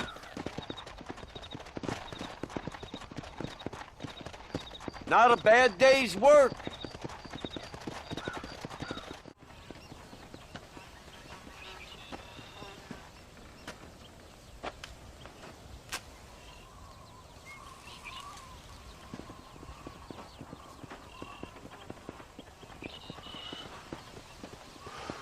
John! John! What is it, old man? It's Jack. The kid. Well, I just saw him out in the valley. Seems your tales of hunting got the better of him. He said he was going up to the pass, track down that grizzly that's been seen up there. Kid can't hunt a grizzly. Thing will eat him alive. I know. I tried to stop him. But you're worthless as a lawyer at a lynching. Damn you, old man. This is my son. Anything happens to him, you'll wish it was you that bear attacked.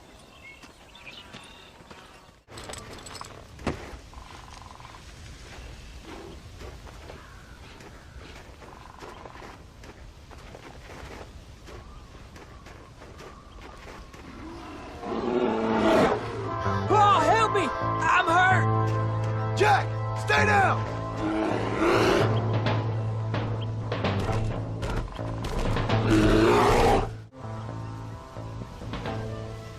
What the hell were you thinking going off on your own? You're just a boy.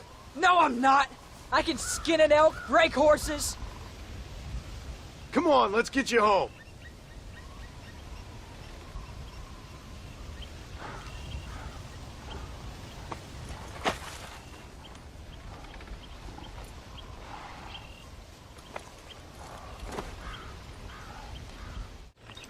I'm sorry I made you worry, Pa. Don't be too eager to grow up, son. Ain't as much fun as it looks. When you're ready to hunt bears, I'll take you.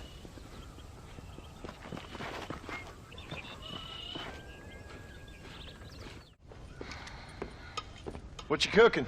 Same thing I've been cooking the past 15 years with the hope of poisoning you. Ain't working so well. Not yet. Be honest, though. Tastes bad enough to kill a man. I never was much of a cook, but I did try to be a good wife. And you have been. Given what we was and what we came from, I think we've gone and done okay. I look at Jack. I look at him and I think we've been blessed. Maybe he can be something more. He's a good kid. He can be whatever he wants to be. He ain't gonna be no frontier gunslinger killing and running no gang, though. That way's over. Railroads and government and motor cars and everything gone and done away with all that. And he ain't gonna marry no orphaned working girl running with a bunch of hucksters, neither. If he meets one like you, I hope he'll marry her. Stop. For an illiterate gunslinger, you sure know how to make a girl blush. God damn crows! John! You have got to go deal with them. They've broken into the silo again and are eating all the corn out from it. Of course, my angel. Wait, get out of there. All right, all right. Come on. Scat. Shh.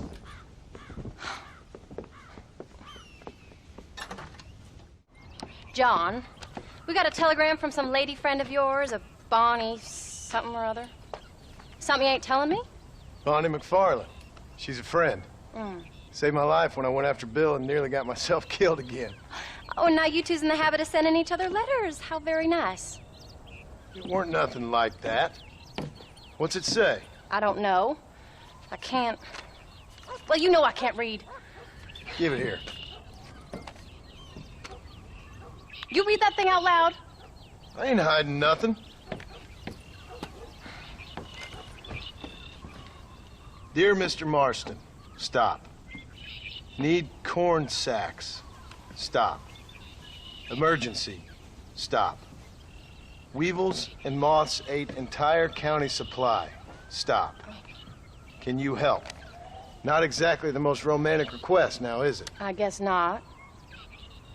She saved your life, you say? Yes, ma'am. Well, then you're gonna have to help her and her family out. We've got a plentiful supply of corn sacks over near the silo. About the one thing Uncle didn't manage to have stolen while we was gone. Okay. Hurry back, John. And John, what's she like? You know. A little bit like you, I guess. She's a woman in a man's world.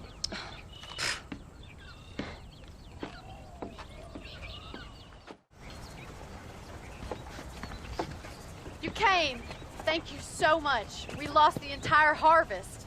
Miss McFarland, I'd like you to meet my wife, Abigail. Oh, ain't you quite the gentleman all of a sudden? It's a pleasure to meet you, Mrs. Marston. Likewise. Thank you for saving my husband's life and for teaching the miserable goat some manners, among other things. I didn't teach him anything. I know better than to try to change a man. You should meet my father. Oh, people can change, Miss McFarland. John and I have to believe that more than anybody. This is a decent first harvest for you, John. You should be proud. That's good land you got there. How are you feeling, Mrs. Marston? From what your husband told me, it must have been awful for you. I've been through worse, and I knew he'd be back before too long. He can't cook a meal to save his life. Abigail, in my darkest hours, when I was most homesick, just the thought of one of your rat meat stews kept me pushing forward. Well, about as amusing as a weeping saddle sore, ain't he, Miss McFarland? If you're gonna start yammering about women's work, John, I'd say you might be in the wrong company. I'd say so, too. I never felt so outnumbered.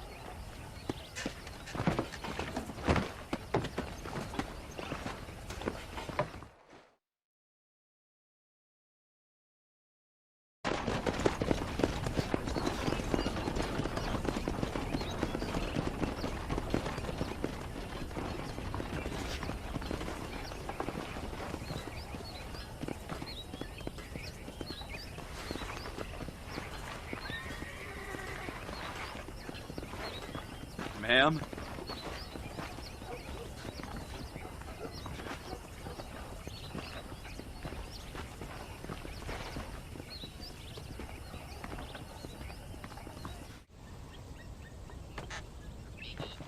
We did good today, John. I guess I better go fix us something to eat.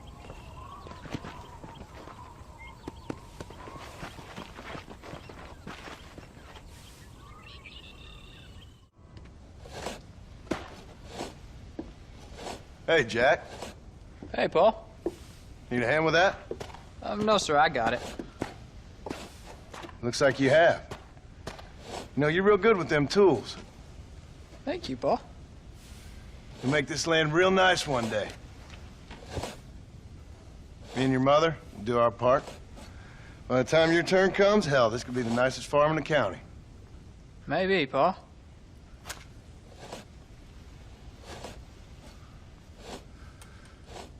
Just gotta learn to shoot straight or you'll get yourself eaten by some animal. Very funny, Paul. Thank you, son.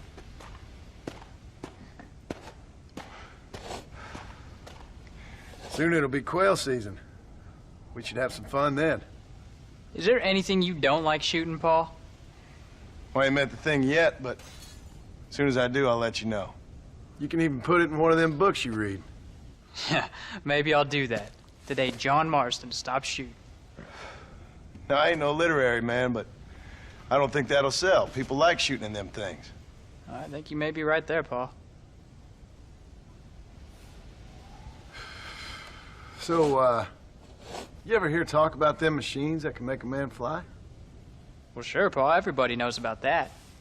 You know they're going to be bringing one of those machines around the country next year for a demonstration? One of them machines can turn men into angels. One of them machines can turn men into angels. John, come here. John, come here, quick. Take a look at that. Jack, go into the house, lock all the doors. Whatever happens, don't come outside. You hear me? Whatever happens. Okay. Come here, son. Whatever happens, keep the doors locked and your mother inside. Promise me, son. Promise me. Who is it, Paul? It's just some old friends. Me and Uncle take care of it. And you go inside and you keep the doors and the windows locked. I hear you. Then run! Yeah, run, boy. Well, old man, looks like things is about to get settled once and for all. So it seems. What are we gonna do now? What's wrong? What's happened? Stay inside, you hear? Like I said, there'll be more coming. Damn, I need to move. Uncle, are you all right? I'm hit. Hang in there, Uncle. I'm gonna get you out of here safe. Ain't time, John. I ain't gonna make it off this porch anyhow. You take Jack and Abby. Take them and... Don't worry about me. Let's get him out of here. No! Uncle, please! Oh my God! They killed him! Come on, son. Ain't nothing we can do for him now.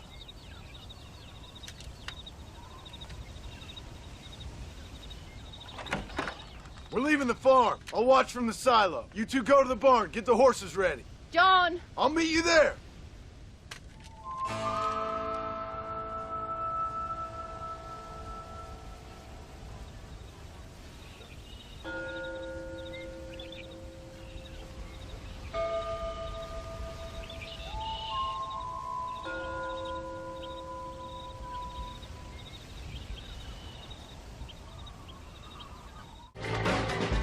Hey, come on. Now listen. Jack, darling, get on this horse.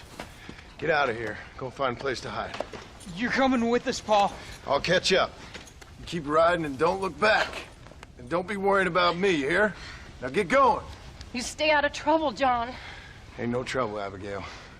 Ain't no trouble. I love you. I love you. Now go! Get!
No!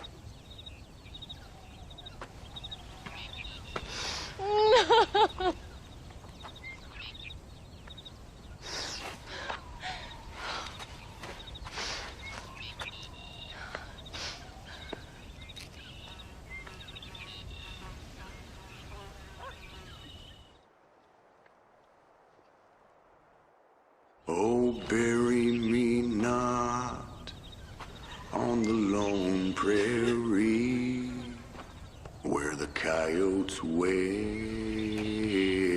and the wind blows free. And I die, don't bury me 'neath the western sky on the lone prairie.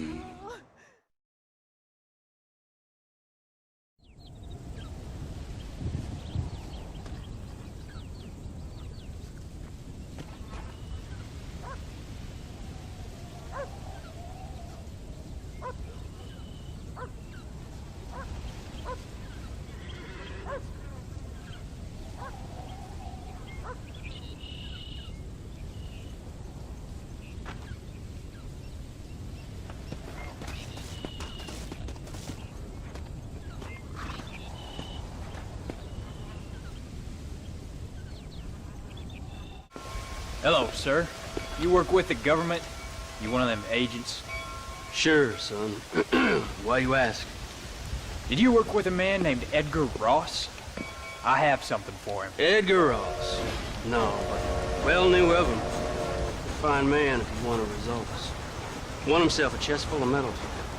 I think he went and retired about a year ago. Last I heard, him and his wife moved out to a cabin on Lake Don Julio. Lucky guy, getting to take it easy. He's fighting crime in this dump, that's for sure. Well, thank you for the information, mister. Excuse me, ma'am. Hello, young man. Hi. What are you doing out here? Are you out visiting the lake with your family? No, ma'am. I was looking to deliver a letter to Edgar Ross. That husband of mine. That bureau just won't get its talons out of him, even though he's retired. Edgar gave them some of the best years of his life. They ought to let him retire in peace. They'll not rest till they've killed him with worry, and he's such a sensitive man. I'm sorry, I shouldn't get so angry. I don't suppose any of this is your fault. There's no need to worry about him nowadays. Well, where is he? He and his brother Philip went hunting on the south side of the San Luis River. Be careful crossing over. They were saying it was dangerous. I sure will, ma'am. Don't worry about a thing. I'm sure your husband will be just fine.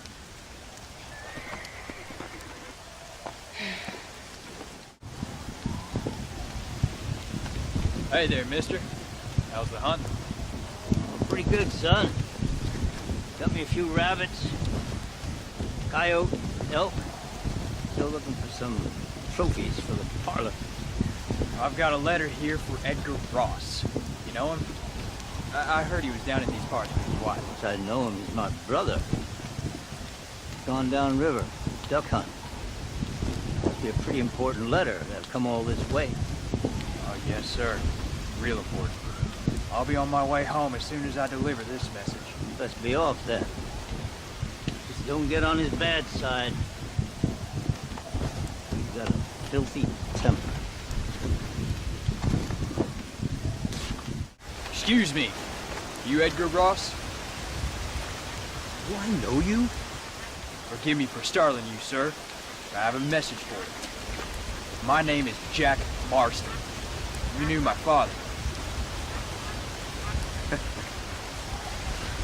I see. I remember your father. I've come for you, Ross. You, boy, have sure shit found me. You killed my father. Your father killed himself with the life he lived. You killed him. I saw you.